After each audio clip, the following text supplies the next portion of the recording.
UPSC Hindi version पर आपसे स्वागत है। आज हम यूपीएससी करंट अफेयर्स की आपकी 6 नंबर वाली क्लास लेके आए हैं, यानी क्लास नंबर 6, जिसमें हम 25 जून से लेके 30 जून तक की सभी न्यूज़ को कवर करने वाले हैं। अगर आप पहली बार जुड़ रहे हैं तो मैं आपको बता दूं, हम इंडियन एक्सप्रेस और द हिंदू की जो इंपोर्टेंट न्यूज़ होती हैं, जो कि यूपीएससी के प्रीलिम्स और मेंस के लिए इंपोर्टेंट होती हैं, इसमें हम 70% मेंस पर्सपेक्टिव से और 30% हम प्रीलिम्स पर्सपेक्टिव को लेकर साथ में चलते हैं और इसको हम कवर करते हैं। ये पूरा कोर्स जो चल रहा है ये फ्री ऑफ कॉस्ट है, आप इसे जोड़ सकते हैं। इसकी प्लेलिस्ट डिस्क्रिप्शन में लिख दी हुई होगी या आप चैनल में जाके कोर्स के सेक्शन में आप इसको कर सकते हैं। इसके जो नोट्स हैं उसकी लिंक मैं आपको टेलीग्राम पर प्रोवाइड कर देता हूं, तो आपकी हर 3 क्लासेस के बाद आपको नोट्स प्रोवाइड होते हैं। तो फर्स्ट, सेकंड, थर्ड वाली जो क्लास थी उसके नोट्स आपको मिल चुके थे। और फोर्थ, सिक्स यानी आपकी 18 जून से लेकर 30 जून तक की जो करंट अफेयर्स की जो PDF है वो आपको आज डिस्क्रिप्शन में लिंक मिल जाएगी डायरेक्ट, या आप टेलीग्राम पे जाके वहाँ पे टेलीग्राम पे भी आपको लिंक प्रोवाइड कर दी जाएगी इसी क्लास के अपलोड होते टाइम ही। ठीक है, तो मैं अब स्टार्ट करता हूँ बिना समय गवाए हुए। जिसको नहीं पता है वो जाके क्या करेगा, पहले 5 क्लासेस कवर कर लेगा या ओरिएंटेशन क्लास ले सकता है, उसको पूरी नॉलेज मिल जाएगी। यहाँ पे इंडियन एक्सप्रेस और द हिंदू आने वाली में कोई भी ऐसी न्यूज़ नहीं छोड़ूंगा जो आपके मेंस के लिए इंपोर्टेंट होगी। ठीक है, अब फर्स्ट न्यूज़ निकल के आती है हमारी भारत नेट। इसमें आपको कुछ पता होना चाहिए, आपको पता होना चाहिए भारत नेट है क्या।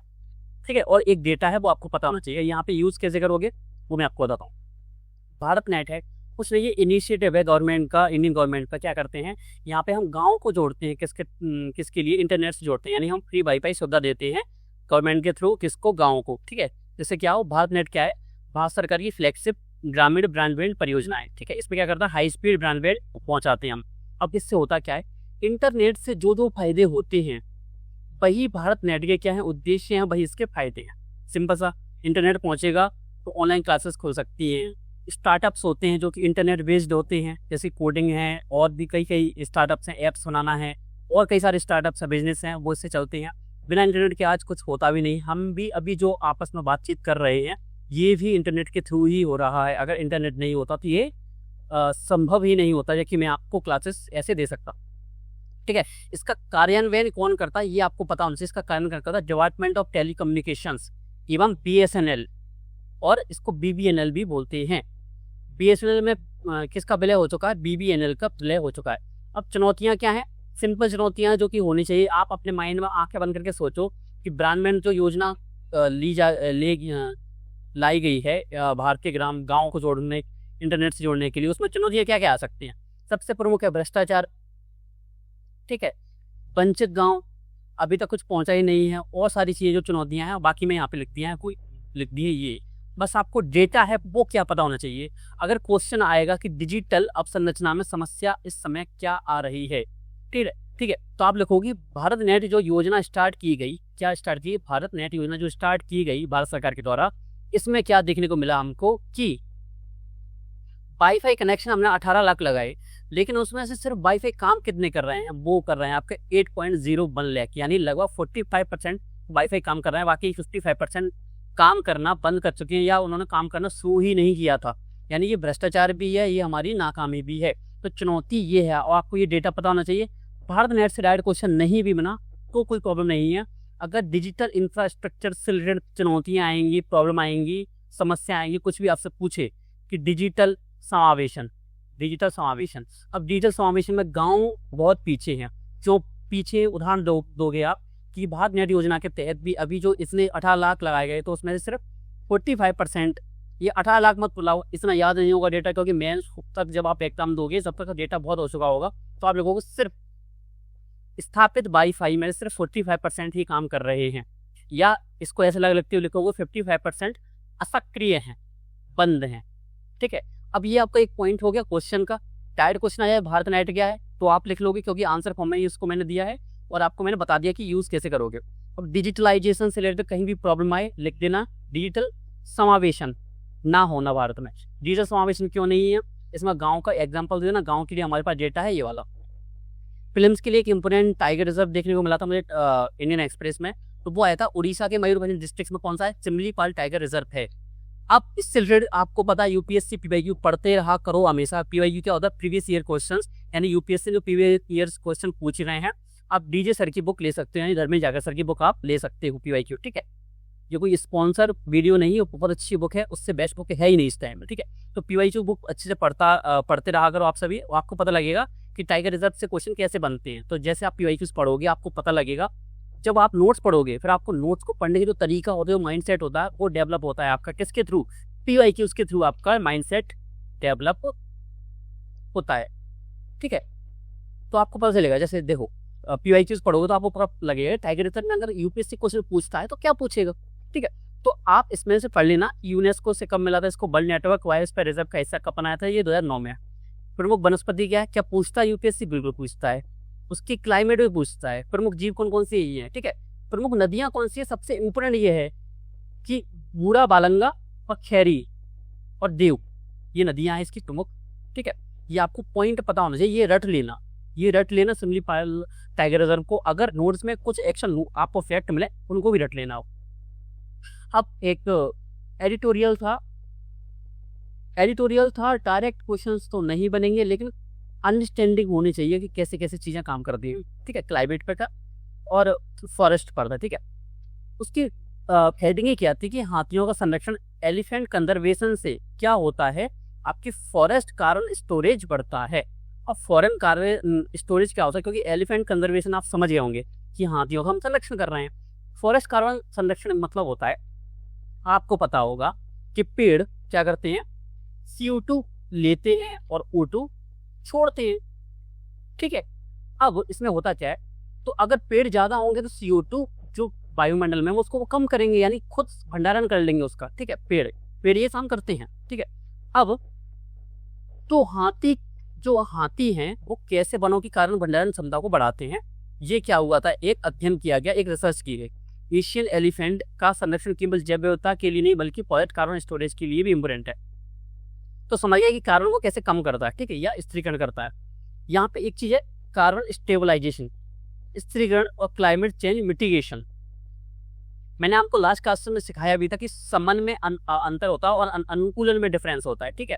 अब अध्ययन क्या किया गया, हाथियों पे अध्ययन किया गया, और किसने किया अध्ययन में, एलिफेंट कंजर्वेशन और एलिफेंट रिजर्व तथा वाइल्ड लाइफ एसोसिएटेड फॉरेस्ट के विस्तार और फॉरेस्ट कार्बन के बीच संबंध का विश्लेषण किया गया। अब इसमें हमने देखा क्या, जहाँ पर हाथियों की संख्या ज्यादा है वहाँ का जो फॉरेस्ट है उसमें वृद्धि हो रही है, उसके घनत्व में वृद्धि हो रही है और वहाँ पे कार्बन स्टोरेज भी बढ़ रहा है। अगर फॉरेस्ट में वृद्धि होगी तो कार्बन स्टोरेज बढ़ेगा। तो फॉरेस्ट में वृद्धि क्यों हो रही है वो आपको पता होना चाहिए, ठीक है। अध्ययन के प्रमुख निष्कर्ष क्या आते हैं कि भारत में एलिफेंट का जो हैबिटेट है वो 18,297 वर्ग किलोमीटर था पहले, अब उसको कर दिया गया 80,777। ये डेटा पता हो तो ठीक है, याद हो तो ठीक है, अंदाजा मतलब देख लेना है, ठीक है। इस दौरान क्या हुआ, लगभग 33% पॉपुलेशन हाथियों की जनसंख्या बढ़ चुकी है। तो सरकार क्या काम कर रही है कंजर्वेशन में, तो आप एक सेट लिख सकते हो कि हाथियों की संख्या में वृद्धि देखने को मिली है, ठीक है। जो ये बस ये रखना, अध्ययन के अनुसार क्या बोला गया है, ये इंपोर्टेंट है आपके लिए, ये निबंध में काम करेगा। निबंध में कैसे भी लिख सकते हो आप, अगर आप उसको फॉरेस्ट की तरफ खींच ले गए निबंध को तो आप इसको लिख सकते हो, ठीक है। प्रोटेक्टेड फॉरेस्ट एक्सपेंशन, संरक्षित वनों का विस्तार से कार्बन स्टोरेज में लगभग 95% वृद्धि हुई है।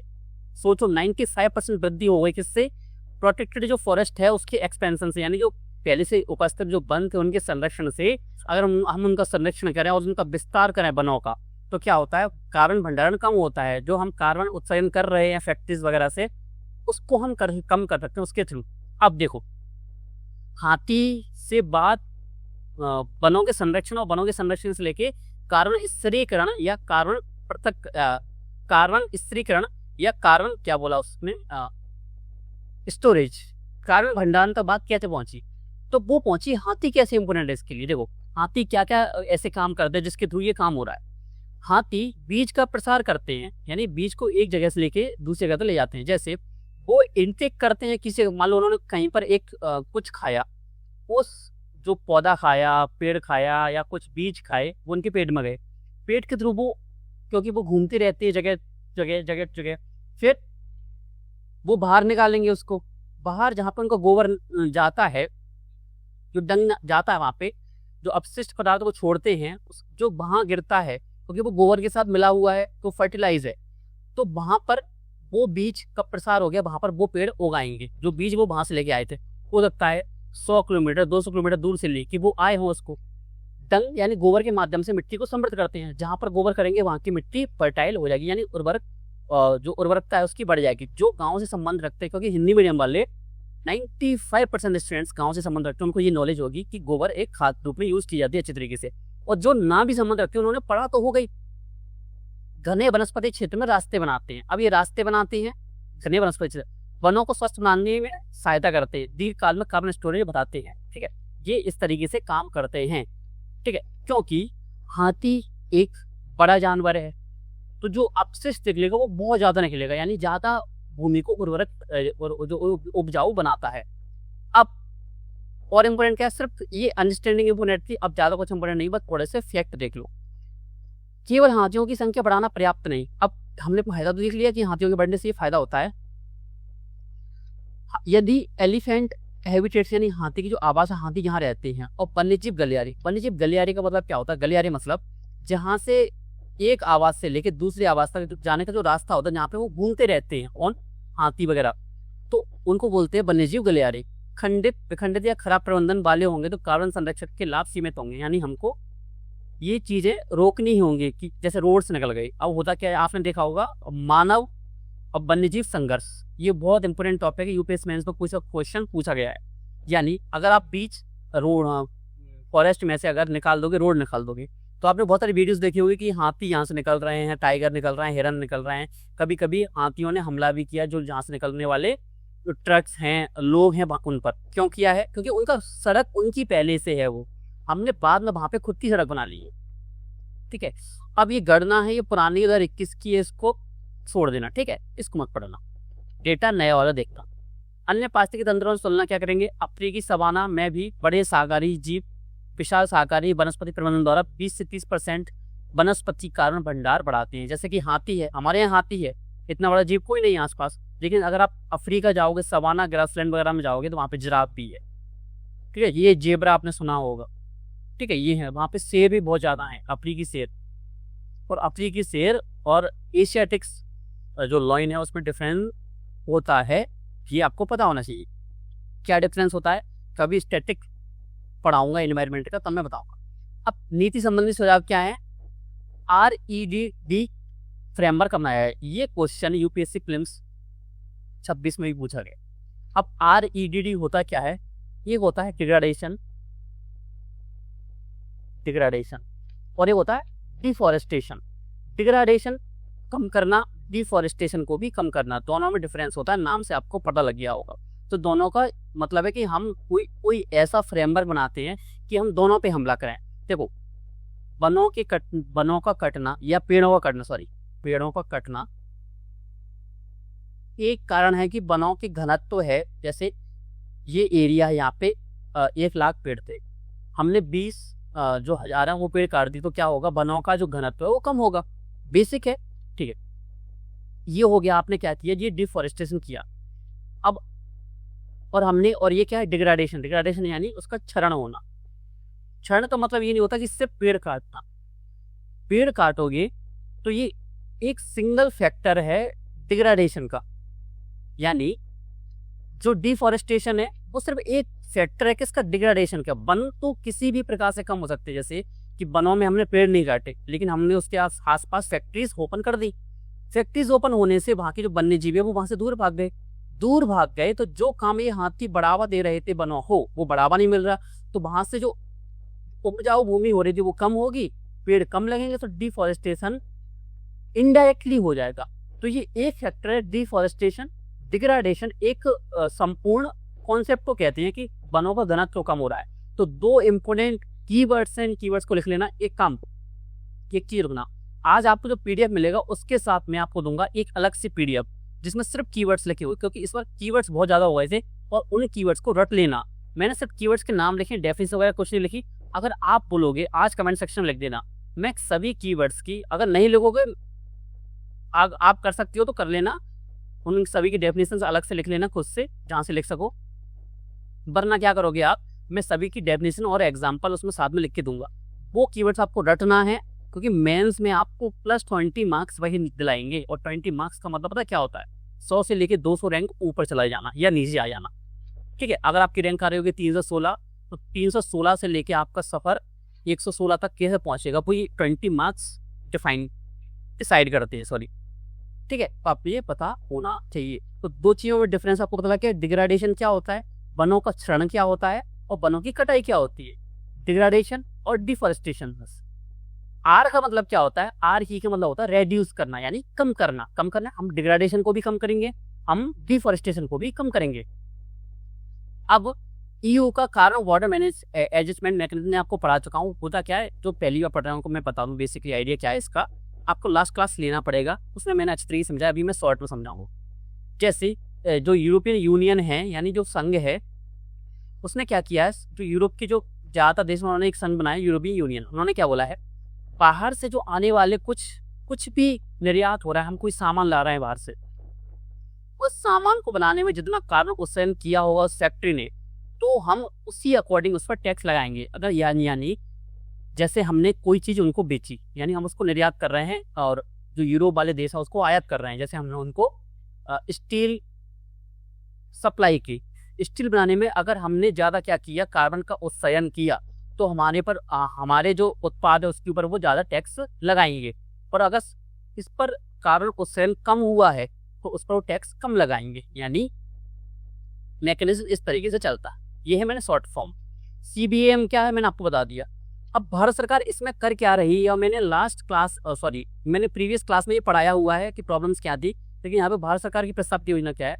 भारत सरकार ऐसी योजना पर कार्य करे जिसमें क्या करेगी, जो MSME छोटे उद्योग हैं, सूक्ष्म लघु एवं मध्यम उद्योग हैं, उनका जो कंप्लायंस कॉस्ट है, कंप्लायंस कॉस्ट मतलब भारत निर्यात करेगा, भारत मतलब छोटी कंपनियां कुछ चीज़ें निर्यात कर रही हैं, अब उनने कार्बन उत्सर्जन ज़्यादा कर दिया तो उन पर टैक्स लगेगा तो वो प्रतिस्पर्धा से पहले ही बाहर हो जाएंगी। यानी मान लो चाइना कोई चीज़ बेचने गया, यानी एक ब्रेड का पैकेट बेचने गया है यूरोपियन यूनियन के जो भी देश हैं उनके पास, भारत भी सेम ब्रेड का पैकेट बेचने गया है। जिसने कार्बन उत्सर्जन कम किया चाइना ने इस ब्रेड के पैकेट को बनाने में, हमने ज़्यादा कर दिया क्योंकि हमारे पास ना टेक्नोलॉजी है ना उसकी समझ है, ठीक है, या हमारे पास ऑप्शन ही नहीं है। चाइना ने कम किया क्योंकि चाइना को पता है, क्योंकि इस पर टैक्स लग रहा है, तो उसने कम किया। अब ब्रेड का पैकेट जो 10 रुपये का था वहाँ पर उन्होंने टैक्स लगा दिया चाइना पे, क्योंकि थोड़ा बहुत तो हुआ होगा, तो 2 रुपये टैक्स लगा दिया, यानी ये 12 रुपये का हो गया यूरोपियन यूनियन में। यानी यूरोपियन यूनियन के जो देश है वहाँ भी ये 12 रुपये का मिलेगा। हमारा ब्रेड पैकेट था जो 10 रुपये का, उस पर टैक्स लगा दिया इन्होंने कितना, 5 रुपये, यानी कि 15 रुपये का हो गया। अब ये बताओ 15 रुपये का सेम ब्रेड का पैकेट ज़्यादा बिकेगा या 12 रुपये वाला ज़्यादा बिकेगा? ऑब्वियसली सर 12 रुपये वाला ज़्यादा बिकेगा। अब 12 रुपये वाला ज़्यादा बिकेगा, यानी हम प्रतिस्पर्धा से भारत पहले ही बाहर हो गया। इसको रोकने के लिए सरकार क्या करे, जो MSMEs हैं, जो छोटे लघु उद्योग हैं, इनके जो प्रोडक्ट्स हैं, इन पर अगर कोई टैक्स लगता है, इसकी किसके तहत, CBAM के तहत, जो मैकेनिज्म बनाया है इन्होंने, उसके तहत अगर कोई टैक्स लगता है तो उसका 90% तक जो भार है वो सरकार उठाएगी।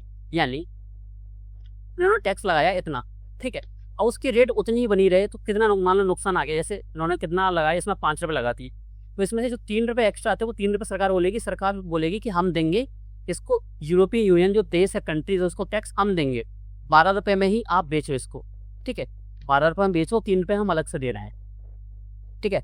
अब आवश्यकता है क्या है, इसको मैं ये पढ़ा चुका हूँ पहले, ठीक है, आप इसको पढ़ना, प्रीवियस क्लासेस पढ़ लो, अच्छे से समझ में आ जाएगा। अगर ज़्यादा क्लासेस हो जाती तो मैं इसको दोबारा अच्छे से पढ़ाता। अभी 5 क्लासेस ही हुई हैं, उनको आप कवर कर सकते हो, पर डे की 1 क्लास ले लोगे तो भी आपके कवर हो जाएंगी अभी से, ठीक है। 5 दिन में आपका पूरा जून महीने का कन्वर्ट्स कवर हो जाएगा, और एक डेढ़ घंटे की क्लासेस है बस। डिफ़ॉल्ट वैल्यूज़ क्या है, ये कॉन्सेप्ट बहुत इंपॉर्टेंट है, ये कीवर्ड याद रखना, डिफ़ॉल्ट वैल्यूज़। जैसे अभी क्या है, हमारे जो उद्योग हैं उनके पास डेटा भी नहीं है कि वो कितना कार्बन उत्सर्जन कर रहे हैं, या यूरोपियन यूनियन है उनके पास ये पता नहीं है कि हमारे जो उद्योग है वो कितना कार्बन उत्सर्जन कर रहे हैं इस प्रोडक्ट को बनाने में। तो वो क्या करते हैं, एक पहले से फिक्स किया हुआ है कि जो ये प्रोडक्ट है इस पर हम इतना टैक्स लगाएंगे, जो एवरेज होता है उससे ज़्यादा होता है। जैसे हमको पता है ब्रेड के पैकेट पर हमने 50% उत्सर्जन किया है, तो वो मान के चलेंगे कि 70% उत्सर्जन हुआ, यानी वो ज़्यादा ही लेते हैं। तो डिफ़ॉल्ट वैल्यू की समस्या है उनको, हमारे पास डेटा जब तक नहीं होगा तब तक हमको ज़्यादा चुकाना पड़ेगा टैक्स, किसको, हमको चुकाना पड़ेगा, क्योंकि वो तो ले रहे हैं। बड़े उद्योगों और MSMEs में अंतर है। अब MSMEs को क्यों दिया जा रहा है, बड़ी कंपनियों को क्यों नहीं दिया जा रहा? जो भाषाकार बोले थे 90% का कंप्लायंस फर्स्ट हम संभालेंगे। बड़ी कंपनियां क्या करती है, जैसे कि ये नियम आया, बड़ी कंपनियां एक्सपर्ट्स बैठाएंगी, वो बोलेंगे कि एक काम करो, एक्सपर्ट्स को बैठाओ। वो आप एक्सपर्ट्स से पूछो कि ये हम जो कार्बन का उत्सर्जन कर रहे हैं उसको कम कैसे करें। तो तकनीकी विशेषज्ञ है, डेटा प्रणाली है, उत्सर्जन मापन प्रणाली भी इनके पास, रिपोर्टिंग क्षमता भी है, इनके पास कुछ नहीं है ऐसा, और कुछ नहीं है, इसलिए एमएसएमईज को बढ़ावा दिया जा रहा है। अब भारत पर संभावित प्रभाव क्या होगा, ये आपको डेटा पता होना चाहिए। फिल्म्स में आ सकता है, ऐसी फिल्म्स में कुछ बना रहा है, और आपको मेनली पता ही होना चाहिए भारत दुनिया का second largest producer of crude steel का है, कच्चे इस्पात का दूसरा सबसे बड़ा उत्पादक कौन है, भारत है, आपको पता होना चाहिए। तो सीबीएम का प्रभाव पड़ेगा हम पर, बिल्कुल पड़ेगा, ठीक है। Second largest producer of primary aluminium का, यानी प्राथमिक एल्यूमिनियम का सबसे बड़ा उत्पादक भी हम ही हैं। अगर क्वेश्चन आए तो आप लिखोगे, इन पॉइंट्स को लिखना ही है, वरना करंट अफेयर्स पढ़ने का मतलब ही नहीं है। आप 1.5 घंटे क्लास देख रहे हो, उसके पढ़ने का कोई मतलब नहीं है। तो ये चीज़ें नोट डाउन करते रहा करो हल्की हल्की। देखो नोट्स आपको मिल जाएगा, लेकिन ये चीज़ें आपके शॉर्ट नोट्स में तो होनी ही चाहिए। जो आप मेन नोट्स बनाओगे इससे अलग, अब सर इसका नोट्स कैसे बनाना है, इस क्लास के बाद ना वो इस क्लास के बाद एक और क्लास होगी लगभग आपकी 1 जून से लेके 3 जून या 4 जून तक वाली, ठीक है। उसके जस्ट बाद या उससे पहले ही मैं वो क्लास अपलोड कर दूंगा कि इसके नोट्स कैसे बनाने, ठीक है। भारतीय निर्यात पर संभावित प्रभाव क्या पड़ेगा, मैं आपको बता चुका हूँ पहले कि Indian council for research and international economic relations ICAR ने क्या बोला है कि सीबीएम अगर लागू हो गया तो लगभग 24% की गिरावट आ सकती है एक्सपोर्ट में, इंडिया के एक्सपोर्ट में, ठीक है। ये चीजें हैं जो आपको समझनी है, किस किस का प्रभाव पड़ेगा, इन पर प्रभाव पड़ेगा। चलो अब फिल्म्स के लिए एक क्या हुआ था, दिल्ली में पेड़ लगाए जा रहे थे, यानी फॉरेस्टेशन किया जा रहा था, जिसमें क्या किया वहां के जो अधिकारी उन्होंने विदेशी जो आक्रामक हैं, विदेशी आक्रामक प्रजाति के जो पौधे हैं उनको लगा दिया। उनमें जो विदेशी आक्रामक प्रजाति के जो पौधे थे उनके नाम आए थे न्यूज़पेपर में। अगर नाम आए हैं तो इम्पोर्टेंट फिल्म्स में आ सकता है। तो ये 5 नाम थे, इनमें आपको पढ़ना क्या है, वैज्ञानिक नाम मत पढ़ना, याद होंगे ही नहीं। फैमिली पढ़ सकते हो, जरूरी नहीं है, देख लेना, अगर याद हो जाए तो अच्छी बात है, नहीं हो तो कोई प्रॉब्लम नहीं है। मूल निवासन का क्या है, उनकी विशेषता क्या, बस ये पढ़ लेना बस, ठीक है। ये 5 आपके पास क्या है, पौधे हैं। अब आप बोलते हो ना कि सर वो कुछ भी पूछ लेता है, वो कुछ भी पूछ लेता है और आपको पेपर के बाद बोलते हैं देखो ये इंडियन एक्सप्रेस में आया था, ये द हिंदू में आया था, ये इस न्यूज़पेपर में आया था, ये सर ये PIU में था इसलिए आया था। देखिए पढ़ रहे हो तब तो नहीं पता, पेपर हो जाता है, सर्च करते हैं गूगल पे, उसके आगे लिख देना इंडियन एक्सप्रेस, वो कहीं ना कहीं मिल ही जाएगा। उसी प्रॉब्लम का सॉल्यूशन लेके तो हम आए हैं ना, तभी तो हम आपको पढ़ा रहे हैं इंडियन एक्सप्रेस द हिंदू। अब फिल्म्स के लिए इंपोर्टेंट थे, मैंने आपके निकाल के दे दिया अलग से। भारत सेशल्स संबंध, सेशल्स द्वीप हैं, छोटे छोटे द्वीपों का एक समूह है सेशल्स। आपको आपके लिए होमवर्क है, जैसे जो पुराने स्टूडेंट्स हैं उनको पता होगा, मैं हर बार होमवर्क देता हूँ। सेशल्स द्वीप कहाँ है, इसकी मैप लोकेशन देखना अच्छे से, ठीक है। एटलस उठाना और देखना सेशल्स कहाँ पे, ठीक है। कुछ अलग इम्पोर्टेंट नहीं है, बेसिक आइडिया दिया है सेशल्स और भारत के बीच में जो संबंध हैं उसका, ठीक है। कुछ एक्स्ट्रा नहीं है, लेकिन अंडरस्टैंडिंग होनी चाहिए, क्योंकि सेशल्स से क्वेश्चन आ गया तो लिखना आपको यही है, ठीक है। तो कुछ अलग नहीं है। अलग कैसे होता है, जैसे यूके के साथ हम FTA साइन कर रहे हैं, अभी CBAM का जो ये आ गया ना मैकेनिज्म बना दिया, तो EU से और इंडिया का जो रिलेशंस हैं, इकोनॉमी रिलेशन या ट्रेड रिलेशंस, FTA हमारा UK के साथ, US के साथ हमारी डील हो गई, ठीक है। क्या डील पर चर्चा चल रही है अभी भी, तो ये इंपोर्टेंट है, कुछ हो रहा है अभी, इसमें कुछ हुआ नहीं है सेशल्स के साथ, लेकिन बेसिक आइडिया होना आपको कौन से, आपको अंडरस्टैंडिंग होनी चाहिए सेशल्स के साथ क्या है। मैंने आपको क्या बोला था 2 से 3 क्लासेस पहले कि आप 10 क्लासेस के अंदर ही इंटरनेशनल रिलेशंस का आधा सिलेबस खत्म कर दोगे सिर्फ न्यूज़ के थ्रू। हम किसके साथ हमने पढ़ लिया, हम ओमान के साथ पढ़ चुके हैं, हम ईरान के साथ पढ़ चुके हैं, हमने US के साथ पढ़ लिया, हमने UK के साथ पढ़ लिया, हमने यूरोपियन यूनियन के साथ पढ़ लिया। आज हम पढ़ेंगे और 1-2 देश और पढ़ लिए हमने, हाँ फ्रांस के साथ पढ़ लिया हमने, UK के साथ चलो पढ़ ही लिया, और कोई देश है शायद इटली के साथ देख लिया हमने। देखो समझ रहे हो आप कि कितने सारे देशों के साथ हमने रिलेशंस पढ़ लिए हैं। मैंने आपको कुछ और भी बताया था प्रीवियस क्लासेस में, जैसे कि मैक्सिमम जो FTA होते हैं, रिलेशंस होते हैं, उसमें कुछ पॉइंट्स बेसिक होते हैं जो सभी आंसर्स में आपके आएंगे। अब सेशल्स से संबंध कैसे है, तो अभी हमारे प्रधानमंत्री वो वहाँ पर गए थे, बेसिक आइडिया क्यों गए थे, उनका 50वां स्वतंत्रता दिवस मनाया जा रहा था। कार्यक्रम क्या होते हैं, कार्यक्रम वही होते हैं कि वहाँ पे संबोधन देंगे, ये करेंगे वो करेंगे, बस भारत ने क्या किया, भारत ने विकास में सहयोग दिया है। हमने एक अपना जहाज दे दिया, एम्बुलेंस दे दी और कुछ यूटिलिटी व्हीकल्स दे दी, यानी वाहन दे दी। अब वक्तव्य क्या भारत का पता होना चाहिए, लॉन्ग स्टैंडिंग टाइज, दीर्घकालिक संबंधों को मजबूत करेगी, जो अभी हम बैठे हैं साथ में। विकास सहयोग बढ़ाएंगे, एक दूसरे के डेवलपमेंट में सहायता करेंगे। जन जन संपर्क को, पीपल टू पीपल रिलेशन बढ़ाएंगे, यानी वहाँ के लोग यहाँ पर आए, यहाँ के लोग वहाँ पर जाएं, ऐसे हम रिलेशन को बढ़ाएंगे। प्रमुख विषय क्या होते हैं द्विपक्षीय वार्ता में, ये 5 पॉइंट किसी भी देश के साथ हमको लिखने ही हैं। कौन से प्रमुख 5 विषय पे हम काम कर सकते हैं, विकास सहयोग, रक्षा सहयोग, क्षेत्रीय सहयोग, क्षेत्रीय एवं अंतर्राष्ट्रीय मुद्दों पर विचार विमर्श और आपसी हित के विषय। संसद को संबोधन किया, कोई इंपोर्टेंट नहीं है इसमें। मैंने क्या बोला, बेसिक आइडिया होना चाहिए। अब हम क्या कर रहे हैं, रक्षा एवं समुद्री सहयोग कर रहे हैं, किसके साथ, सीजल्स के साथ। सीजल्स की डिफेंस कैपेसिटी बिल्डिंग में सहयोग कर रहा है, कौन कर रहा है, भारत कर रहा है। हम बड़े देश हैं, छोटे देशों के साथ संबंध रखेंगे तो हम हेल्प करेंगे। हम डेवलप कंट्रीज के साथ संबंध रखेंगे तो वो हमारी हेल्प करेंगे, जैसे हम फ्रांस के साथ संबंध रखेंगे, यूके के साथ संबंध रखेंगे, रशिया है, चाइना है और यूएस है। तो अगर उनके साथ हमारा कोई भी एग्रीमेंट हो रहा है, ट्रेड हो रहा है, तो क्या वो हमारी ज़्यादा हेल्प करेंगे, हमारी कैपेसिटी बिल्डिंग करते हैं। अब सेशल्स छोटा द्वीप है तो हम उनकी कैपेसिटी जो बिल्डिंग है उसमें हेल्प कर रहे हैं। अब कैपेसिटी बिल्डिंग क्या हो रही है, कोई भी कार्य करने की क्षमता को बढ़ावा देना। जैसे एक फैक्ट्री 10 ब्रेड के पैकेट बना पा रही थी एक दिन में, तो दोस्त ने सहायता दे दी कि ले भाई ये मशीन और ले ले, पैसे ले ले, इससे और मशीन ले आ, अपनी कैपेसिटी और बढ़ाओ, 10 की जगह 20 बनाओ। तो वो होती कैपेसिटी बिल्डिंग। आपको कीवर्ड पता होना चाहिए, कैपेसिटी बिल्डिंग क्या होता है। ये कैपेसिटी बिल्डिंग आप अच्छे से लिख लो। मैंने आपको एक डायरी बनवाई थी, उस डायरी में जब भी क्लास आया करे उसमें आपको कीवर्ड्स नोट डाउन करना है। बाकी आज मैं आपको एक पीडीएफ, इसी पीडीएफ के साथ मैं इसको लास्ट में जोड़ दूंगा कीवर्ड्स को। क्या करोगे, जब भी आपको पीडीएफ आप मिला करेगी उसके साथ कीवर्ड्स की पहले से मिला करेगी, ठीक है। आपको उसको डायरी में लिखना है, ऐसा नहीं कि पीडीएफ को निकलवा लिया उससे पढ़ना, नहीं, खुद लिखोगे याद हो जाएंगे। अब इम्पोर्टेंट क्या है, हिंद महासागर रणनीतिक महत्व क्या है, आतंकवाद को ये करेंगे, बेसिक आइडिया। इम्पोर्टेंट क्या है, महासागर, हमारा एक विजन चल रहा है, हमारा एक इनिशिएटिव चल रहा है, विजन महासागर। विजन महासागर फुल फॉर्म क्या है, mutual and holistic advancement for security and growth across regions. ये मैंने आपको प्रीवियस क्लास में बताया हुआ है, जिसको पता होगा। क्षेत्रीय सुरक्षा एवं विकास हेतु पारस्परिक एवं समग्र उन्नति का प्रमुख साझेदार है कौन, भारत भी है और सेशल्स भी है।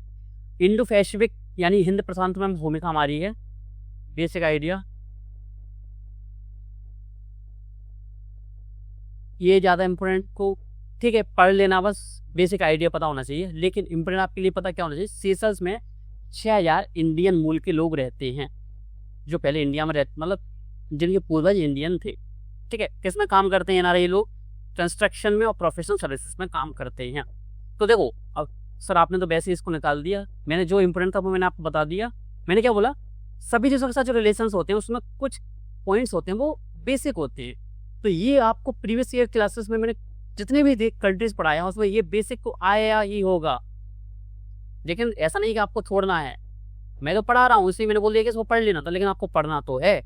जब भी आंसर्स में आएगा तो हम किस पे बात करेंगे, सेशल्स के साथ डेवलपमेंट कोऑपरेशन पर बात कर रहे हैं। अब ये डेटा कहाँ से लोगे, डेटा मैं आपको बीसी से बताता रहता हूँ, और जब मैं आप मेंस देने जाओगे तब आपको स्पेसिफिक डेटा याद करने पड़ेंगे। इंपॉर्टेंट न्यूज़ निकल के आती है कि national food security act NFSA में हम क्या करने वाले हैं, हम संशोधन करने वाले हैं, उसका भी ड्राफ्ट तैयार किया है। अब 2 चीज़ें समझो, ड्राफ्ट तैयार है, क्वेश्चन अभी तो नहीं आएगा, जैसे ही अगर संशोधन हो गया तो आ सकता है। अभी भी आ जाए तो हम क्या करेंगे, जो प्रस्तावित संशोधन है कुछ ना कुछ तो कहा होगा ना यार। अगर यहाँ प्रॉब्लम आ गई, जैसे एनएफएसए खाद्य सुरक्षा में हमारी प्रॉब्लम्स क्या है भारत में इस टाइम पे, तो एनएफएसए में प्रॉब्लम्स हैं, तो जो जो संशोधन रखे गए होंगे वो क्या है, सुधार हैं। तो अभी कमी होगी तभी सुधार रखे गए होंगे। जैसे घर में गर्मियों के टाइम फ्रिज में बोतल रखनी है, मम्मी ने बोल दिया, ठीक है, भरकर, अभी खाली रखी हुई है, ये प्रॉब्लम है, अभी भरकर रखनी है, ये बोल दिया, तो ये सुधार है कि आपको करना है। प्रॉब्लम क्या है, खाली है, तो हमारे पास 2 पॉइंट्स हो गए, खाली हैं और हमको भर के रखना है, तो ये सुधार हो गई। अब हमको पता होना चाहिए कि जो बोला होगा संशोधन में वो अभी प्रॉब्लम होगी, तो अगर कमियां आ गई तो उस चुनौती में हम लिख सकते हैं कमियां अभी ये देखने को मिल रही है, समस्याएं ये हैं अभी, ठीक है, प्रॉब्लम्स ये हैं अभी। और सुधार क्या क्या हो सकता है, जो संशोधन में लिखा है तो आप लिखोगे संशोधन में, आप लिखोगे सुधार में कि ये हो सकता है जो संशोधन में बोला गया।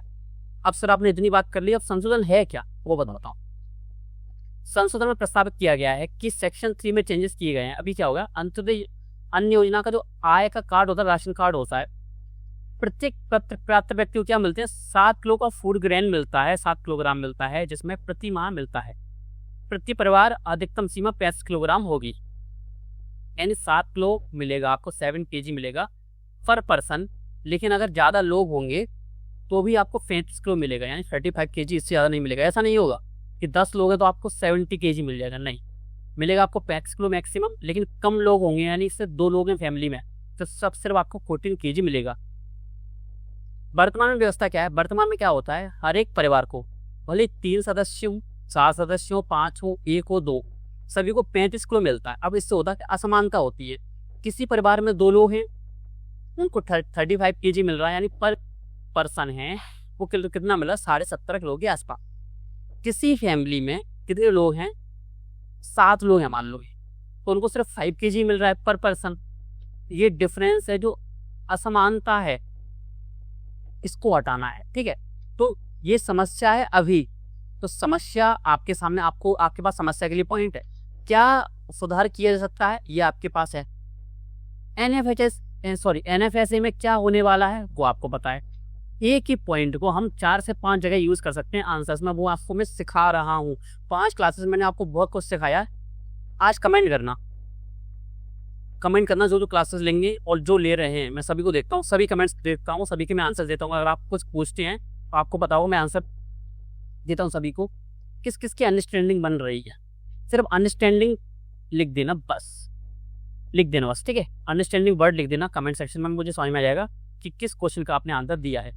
लिखना जरूर है। अब ऐसा नहीं क्लास खत्म हुई तब लिखता हूँ, फिर आप भूल जाओगे। अभी लिखो, चलो जल्दी से लिखो, जल्दी से, तभी क्लास को आगे बढ़ाऊंगा। चलो लिखो। अब संशोधन का कारण क्या है, परिवार में समस्या क्या है, जो मैंने आपको बता दी वही समस्या है। उद्देश्य क्या है, असमानता को कम करना। राज्यों ने आपत्ति की है, क्यों आपत्ति की है, केरल ने आपत्ति की है क्योंकि आप केरल में क्या होता है, केरल में जो परिवार है वो छोटे परिवार थे, यानी एक परिवार में कम सदस्य हैं, तो वो केरल बोल रहा है तो हमको तो कम मिलेगा सर, इसलिए उन्होंने आपत्ति जताई है। राइट टू फूड अभियान की आपत्तियां हैं। इसमें होगा क्या, जो नॉर्थ साउथ का जो विभाजन है वो देखने को मिलेगा। क्यों, साउथ की जो स्टेट्स हैं उसमें जो फैमिलीज हैं उनमें कम लोग रहते हैं, तो उनको कम मिलेगा खाद्यान्न, और नॉर्थ में तो जनसंख्या है ही ज़्यादा, तो इनको ज़्यादा मिलेगा, तो ये असमानता देखने को मिलेगी। तो प्रॉब्लम ये थी असमानता, और प्रॉब्लम इससे और बड़ी हो गई। अब बाकी कुछ नहीं है। एक चीज याद रखना, जब आपसे पूछेगी पीडीएस में प्रॉब्लम क्या है, पीडीएस में प्रॉब्लम ये है कि अगर आप सुझाव दे रहे हो, क्या सुझाव दोगे आप, तो आप बोलोगे कि दाल प्रोवाइड की जाती है अभी, ठीक है, दाल भी प्रोवाइड की है, साथ में खाद्य तेल भी दिया जाना चाहिए। ठीक, क्यों दिया जाना चाहिए, क्योंकि खाना बनाने के लिए तेल तो चाहिए होता है ना, बिना तेल के खाना बनेगा ही नहीं, तो तेल भी दिया जा सकता है, या आप स्वार में लिख सकते हो। ठीक है, अगर क्योंकि देखो किसके लिए, किसने दिया है, Indian council of medical research ICMR की न्यूट्रिशनल रिकमेंडेशन में खोज से संबंधित सिफारिशों को आधार बना रही है। तो आप बोलोगे ICMR के अनुसार दालों को ज़्यादा शामिल किया जाना चाहिए, दाल अलग अलग प्रकार की दी जानी चाहिए, साथ में खाद्य तेल भी प्रोवाइड किया जाना चाहिए। ठीक है, ये चलो बेसिक है, मैंने आपको बता दिया। ये एक पॉइंट है जो आप खानतर में लिखोगे, खाद्य सुरक्षा से क्वेश्चन आ गया, पीडीएस से क्वेश्चन आ गया, तो आप इसको लिख सकते हो। प्रॉब्लम है क्या, प्रॉब्लम अभी असमानता है, क्या किया जा सकता है, जो मैंने आपको बता दिया ये किया जा सकता है। और प्रॉब्लम क्या हो सकती है, प्रॉब्लम ये हो सकती है स्टेट वाइज डिफरेंसेस देखने को मिल सकते हैं। Vision document on drug control 2026 से लेकर 2029 बहुत इंपॉर्टेंट है। मादक पदार्थ नियंत्रण दृष्टि दस्तावेज, नशाखोरी को लेकर ड्रग्स की जो रैकेट चल रहे हैं उनको रोकने के लिए सरकार कुछ करने वाली है या कर रही है। दस्तावेज जारी किया गया 2026 से लेकर 2029 तक की हम क्या करेंगे। NDPS एक्ट है, NDPS एक्ट क्या है उसको समझेंगे। डिपार्टमेंट ऑफ रेवेन्यू, राजस्व विभाग द्वारा narcotic drugs and psychotropic substance act, NDPS act, स्वापक औषधि एवं मना प्रभावी पदार्थ अधिनियम में संशोधन किया जाए। अब NDPS एक्ट किस रिलेटेड है, ये नशे वाली जो चीजें होती हैं उससे रिलेटेड। अब राज्य सरकारों से उन्होंने क्या बोला है कि आप की जो वर्तमान जो लूप होल्स हैं जो प्रॉब्लम्स है, जो आप काम नहीं कर पा रहे हैं, उनकी खामियों को दूर करने हेतु सुझाव मांगे कि आप क्या कर सकते हो और उसके लिए आपको कितना पैसा चाहिए, क्या क्या चीज़ें चाहिए, वो हम आपको अवेलेबल करवाएंगे। अब एक चीज़ समझो, हाँ, एनडीपीएस एक्ट हो गया। अगर एनडीपीएस एक्ट से क्वेश्चन आ गया, सुधार के लिए आपसे पूछा कि क्या सुधार किए सकते हैं, सरकार क्या कर रही है, एक तो क्वेश्चन आएगा सरकार क्या कर रही है। दूसरा क्वेश्चन आ सकता है कि सुधार पूछ लेगी क्या सुधार किए जा सकते हैं। सेकंड, तो आप लिख क्या सकते हो कि सरकार काम कर रही, एज इट इज यही लिखना है, क्वेश्चन चेंज हो जाएगा, आंसर आपका सेम रहेगा। आप कुछ मत करना, जब आप सुधार लिखोगे या आप लिखोगे सरकार क्या कर रही है, तो आप एक ट्रायंगल वाला क्या बनाओगे, एक डायग्राम बनाओगे, किसमें लिखते हैं, रणनीति का आधार, रणनीति का आधार जो ये लिखा है, ठीक है। यहाँ पे लिखोगे आप प्रोटेक्ट, यहाँ पे लिखोगे आप डिसरप्ट, और यहाँ पे लिखोगे आप डिस्ट्रॉय। इस रणनीति पर काम किया जाना चाहिए। अब आपको कुछ भी एक्स्ट्रा लिखने की जरूरत नहीं है, एग्जामिनर समझ जाएगा, क्योंकि वो भी न्यूज़पेपर पढ़ता है और उसको भी नॉलेज है कि एनडीपीएस एक्ट में क्या काम कर रही है सरकार और क्या किया जा सकता है। ठीक है, हिंदी मीडियम वालों क्या लिखोगे, पहचान करना, पारित करना, समाप्त करना। आप इसकी जगह क्या लिख सकते हो, डायरेक्ट देवनागरी लिपि में लिखोगे, जैसे डिटेक्ट, डिटेक्ट, डिसरप्ट, डिसरप्ट, और क्या लिखो, डिस्ट्रॉय, डिस्ट्रॉय। ऐसे लिखना आप देवनागरी लिपि में, आप हिंदी में लिखने की जरूरत नहीं है। ठीक है, तो एनडीपीएस एक्ट से रिलेटेड क्वेश्चन आया, आपको नॉलेज हो गई एनडीपीएस। अब एनडीपीएस एक्ट क्या है, इसको आप सर्च करना गूगल पे, बेसिक एनडीपीएस आप लिखोगे क्या, एनडीपीएस एक्ट क्या है, उसके बेसिक जो प्रावधान है वो पढ़ना। संशोधन क्या किया जा रहा है वो ये है, क्या क्या किया जा सकता है, रणनीति का मैंने आधार बता दिया। अब करना क्या है, राज्य सरकारों से विदेशों में छिपे ड्रग ट्रैफिकर्स हैं और गैंगस्टर हैं के विरुद्ध कार्रवाई तेज करने को कहा गया है। बेसिक जो कहते हैं, सीबीआई की सहायता से रेड कॉर्नर नोटिस जारी करने पर बल दिया गया है। रेड कॉर्नर नोटिस मैं आपको पढ़ा दूंगा है क्या, आपके लिए होमवर्क है। रेड कॉर्नर नोटिस होता क्या है, जैसे सिल्वर नोटिस से इस बार क्वेश्चन आया था, इंटरपोल वगैरह। अब आप बताओगे रेड कॉर्नर नोटिस होता क्या है। इसके लिए क्या किया जा रहा है, जो भी एनडीपीएस एक्ट से रिलेटेड जो केसेस हैं उनके लिए विशेष एनडीपीएस न्यायालय काम करें तेजी से। किसके अंडर आएंगी, जो मिनिस्ट्री ऑफ होम अफेयर्स के तहत काम करेंगी। अब इसमें बेसिक जो मैं आपको आइडिया बताऊं कि क्या किया जाना चाहिए। 3 वर्षीय लक्ष्य हमने रखा है, या तो देश में बहुत ज़्यादा नशा बढ़ जाएगा या हम इसको पूरी तरीके से एकदम खत्म कर देंगे। हमको करना क्या है, अपराधियों की अर्जित संपत्ति की पहचान करनी है। पहले अपराधियों की संपत्ति कौन कौन सी है, वो संपत्ति को फ्रीज करना है, संपत्ति को जब्त करना है, संपत्ति को वापस ना मिलने देना है या आरोपी को। ठीक है, उद्देश्य क्या है, वही तस्करी को रोकना। समग्र सरकारी दृष्टिकोण क्या है, ये इंपॉर्टेंट है। अगर आप लिखोगे क्या किया जा सकता है इसके लिए, तो देखो इसके 40 से अधिक मिनिस्ट्री साथ में मिलकर काम करेंगे, यानी कॉमन नेशनल फ्रेमवर्क बनाया जाएगा। ठीक है, जिला प्रशासन इंक्लूड रहेगा इसमें, शैक्षणिक संस्थान इसमें काम करेंगे, नागरिक समाज संगठन और नागरिक मिलकर कार्य करेंगे। क्या किया लगता है उसमें भी यही पॉइंट आएंगे, क्या हो रहा है उसमें भी यही पॉइंट आएंगे। कौन सा दृष्टिकोण अपनाया जा सकता है, whole of government approach.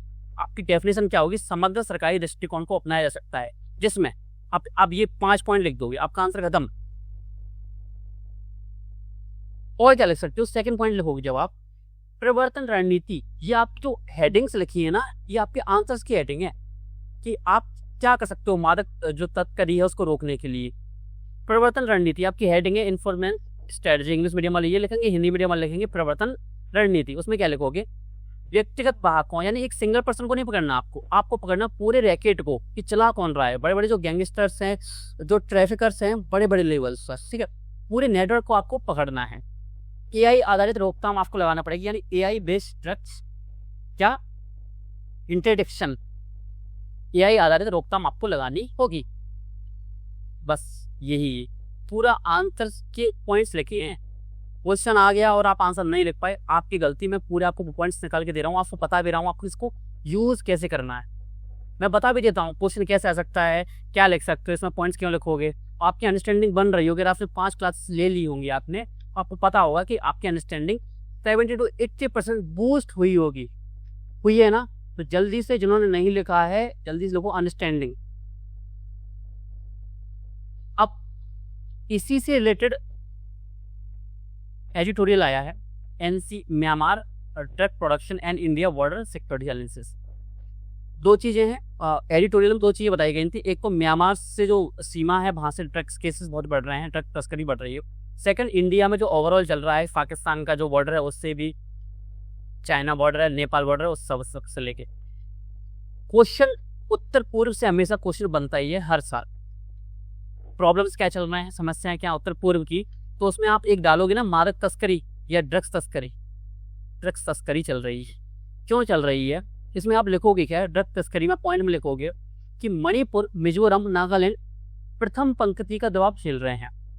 Front line exposure ये कीवर्ड है, प्रथम पंक्ति का दबाव, इसको लिखो अच्छे से, अभी लिखो, नोट डाउन करें, जो डायरी बनवाई थी उस डायरी में लिखो, प्रथम पंक्ति का दबाव झेल रहे हैं ऑन मणिपुर, मिजोरम, नागालैंड। क्यों झेल रहे हैं, क्योंकि इनकी डायरेक्ट सीमा किससे लगती है, आपके म्यांमार से लगती है। आपको पता होगा ट्रायंगल, अफीम का जो ट्रायंगल है कौन है बताओ को, म्यांमार, थाईलैंड, लाओस, उसका हिस्सा पास में होने से भारत में बहुत बड़ी समस्या है। अब प्रॉब्लम है क्या, किसके साथ, म्यांमार के साथ। मुक्त आवाजाही है, लोग आते जाते रहते हैं, बॉर्डर खुले हुए हैं हमारे, जैसे नेपाल के साथ है वैसे ही। छिद्रयुक्त सीमा है, छिद्रयुक्त सीमा यानी इलीगली भी आवाजाही बहुत ज़्यादा है, क्योंकि पहाड़ हैं, जंगल हैं, तो पकड़ना आसान होता नहीं, कठिन होता है। ये राज्य केवल ट्रांजिट जोन नहीं रहे बल्कि एक्टिव स्टेजिंग ग्राउंड रहे हैं। एक्टिव स्टेजिंग क्या होता है, यहाँ पे ड्रग्स ट्रैफिकिंग है वो बहुत ज़्यादा बढ़ चुकी है। सिर्फ बॉर्डर नहीं बने हुए हैं, अब तो ये पूरा एरिया एक्टिव हो चुका है इसी मामले में। या अगर आप एग्जाम्पल्स हो गए जैसे, तो NCB की रिपोर्ट कहती है कि अवैध की अफीम की जो खेती है उसमें 56% की वृद्धि हुई है। अब ये डेटा आपको पता होना चाहिए, बाकी डेटा भूल जाना, बस आपको पता होना चाहिए कि म्यांमार में अफीम की खेती ऐसे बढ़ रही है। अगर उत्तर पूर्व से क्वेश्चन आ गया तो नशे से रिलेटेड, ड्रग्स तस्करी से क्वेश्चन आ गया तो ये ड्रग्स तस्करी में और क्या पॉइंट लिख सकते हो, क्योंकि म्यांमार किसका हिस्सा है, जो ट्रायंगल है नशे का उसका हिस्सा है, भारत की सीमा म्यांमार से लगती है, तो प्रॉब्लम यहाँ देखने को मिलती है। मणिपुर कॉरिडोर के तहत वो हमारे भारत म्यांमार के भारत में ये अफीम आता है। गोल्डन ट्रायंगल क्या है मैं आपको बता चुका हूँ, लाओस, थाईलैंड और आपका क्या म्यांमार, तीनों जो देश हैं वो किसके हिस्से, ट्रायंगल के, जहाँ पे क्या अफीम बहुत ज़्यादा होती है, तो नशा कैसे आता है, ऐसे होते हुए आता है। तो आपको पता होना चाहिए ट्रायंगल क्या है, आपने पढ़ा भी होगा, स्टैटिक जब पढ़ा होगा उत्तर पूर्व का एरिया। तो उत्तर पूर्व से क्वेश्चन आया है डायरेक्ट, ड्रग तस्करी से क्वेश्चन आया है डायरेक्ट, तो आप लिख सकते हो। रूट मत लिखना, ये लिख देना क्या क्या आता है, हेरोइन, मेथा, मफेटामाइन टैबलेट्स आती हैं, और 102 नेशनल हाईवे, याद मत करना, ये लिख रही जरूरत नहीं पड़ती, बस ये सिर्फ अंडरस्टैंडिंग के लिए पढ़ लो, निकल जाओ, याद नहीं करना। याद क्या करना है, गोल्डन ट्रायंगल पॉइंट्स कैसे लिखोगे मैंने बता दिया। मणिपुर, मिजोरम, नागालैंड कैसे फ्रंटियर क्या है, फ्रंट लाइन की एक्सपोजर लेते हैं, प्रॉब्लम क्यों है, ये हो क्या रहा है, ये बता दिया मैंने पूरा अच्छे से, ठीक है। क्या हो सकता है, ड्रोन तस्करी भी होती है, कैसे, पाकिस्तान और भारत के बीच में। तो 2025 में क्या हुआ, 305 केसेस मामले दर्ज हुए, ड्रोन तस्करियाँ, ड्रोन पे टैक्स लगाते हैं, पार कर देते हैं बॉर्डर को, जहाँ पे थोड़ी सी सुरक्षा कम होती है। तो प्रॉब्लम ये भी है ड्रग तस्करी में। तो एक ड्रग तस्करी में पॉइंट क्या बन सकता है, समस्या में ये बन सकता है। सिंपल वाला स्टूडेंट जो क्या पढ़ेगा, स्टैटिक पढ़ेगा, क्या उसको पता रहेगा कि ड्रोन ट्रैफिकिंग डेटा नहीं पता होगा, इसीलिए आंसर्स में डिफरेंस देखने को मिलता है, और आंसर्स में डिफरेंस होता है और इसीलिए मार्क्स में डिफरेंस देखने को मिलता है, इसलिए हिंदी मीडियम के स्टूडेंट्स कम सिलेक्ट होते हैं, ठीक है। तो आपको पता होना चाहिए पंजाब क्या करे, 298 ड्रोन केसेस, याद मत करना, अंडरस्टैंडिंग है कि ड्रोन से कैसे होती है, ठीक है। ड्रोन घटनाओं में वृद्धि हो रही है लगातार, बस ये लिखते ना काफी है कि 3 घटनाएं हुई थी 2021 में, 305 घटनाएं हो गई 2025 में, ये डेटा पता हो तो अच्छी बात है। यूएई आधारित ड्रग्स तस्करी हो रही है। पश्चिम तस्करी मार्ग कौन सा है, पाकिस्तान के साथ, किसके किसके थ्रू, स्थलीय मार्ग से भी और जल मार्ग से भी, पंजाब, राजस्थान में। समुद्री मार्ग से कहाँ पहुँचता है, महाराष्ट्र, कर्नाटक में भी पहुँचता है और गुजरात में, ये चीज़ें। अब FTA हम काफ़ी पढ़ रहे हैं, आज का जो FTA होने वाला है, जो खबर आई है वो है भारत और न्यूजीलैंड के FTA को लेकर, यानी भारत न्यूजीलैंड मुक्त व्यापार समझौता, India New Zealand free trade agreement FTA। हो रहा है। मैंने क्या बोला, बेसिक पॉइंट्स एक जैसे होंगे, कुछ स्पेसिफिक डेटा होते हैं वो अलग होते हैं।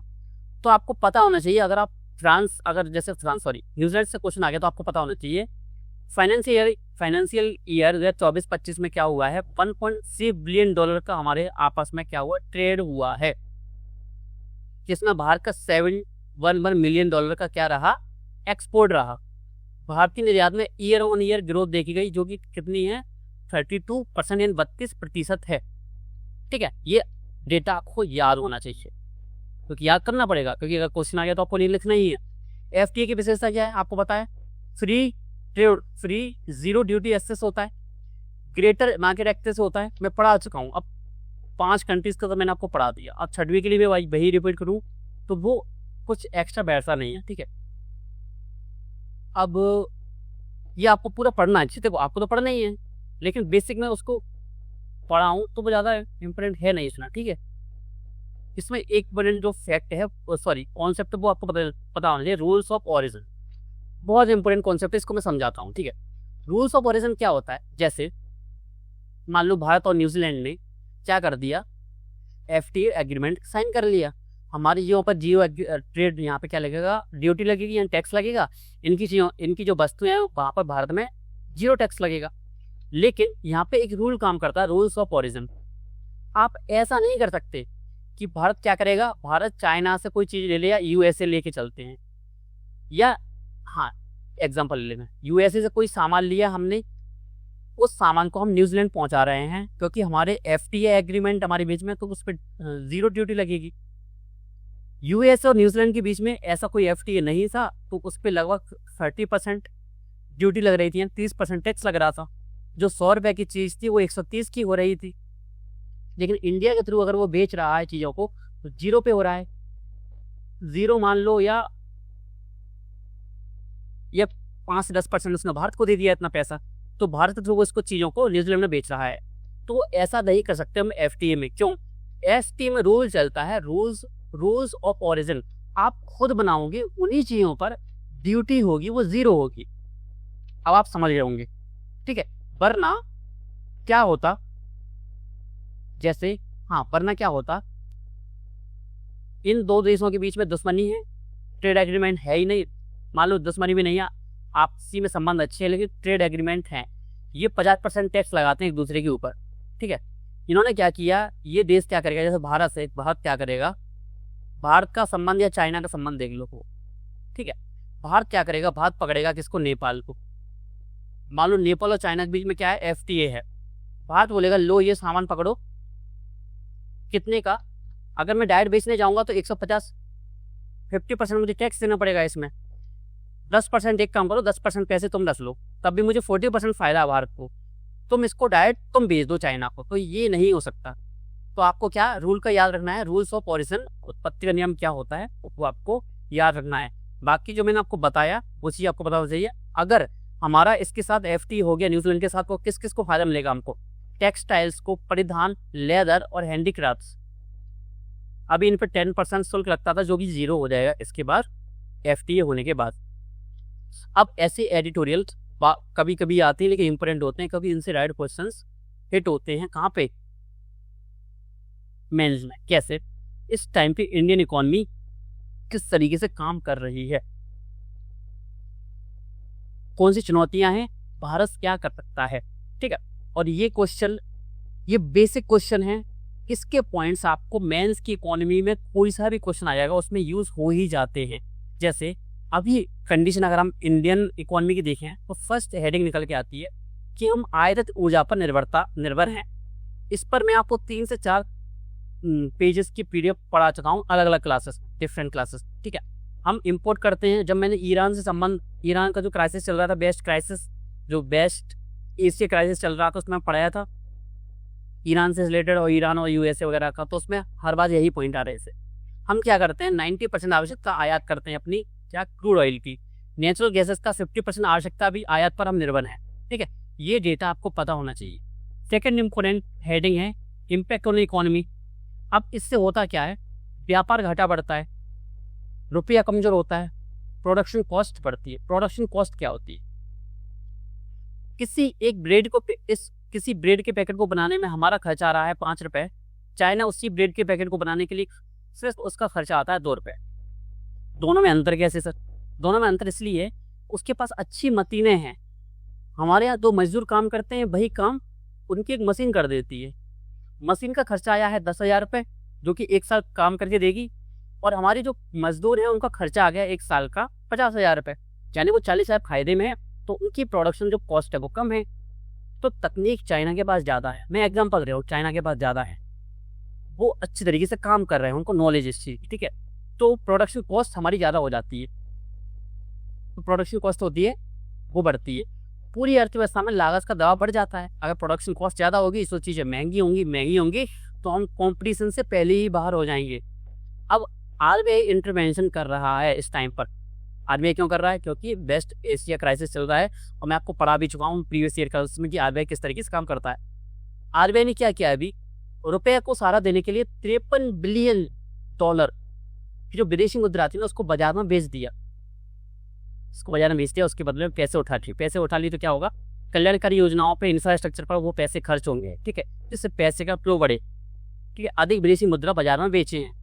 पिछले 1 दशक में सबसे बड़ा हस्तक्षेप बताया गया है इसको, ठीक है। जो $720 बिलियन हमारा क्या था, विदेशी मुद्रा भंडार था, जो मैंने फिल्म से पहले पढ़ाया था, वो अब सिर्फ 681 बिलियन रह गया है। लेकिन ये कमजोरी भी है, इसलिए हमारा रुपया और गिरेगा, लेकिन मजबूरी है में हमको ये काम करना भी।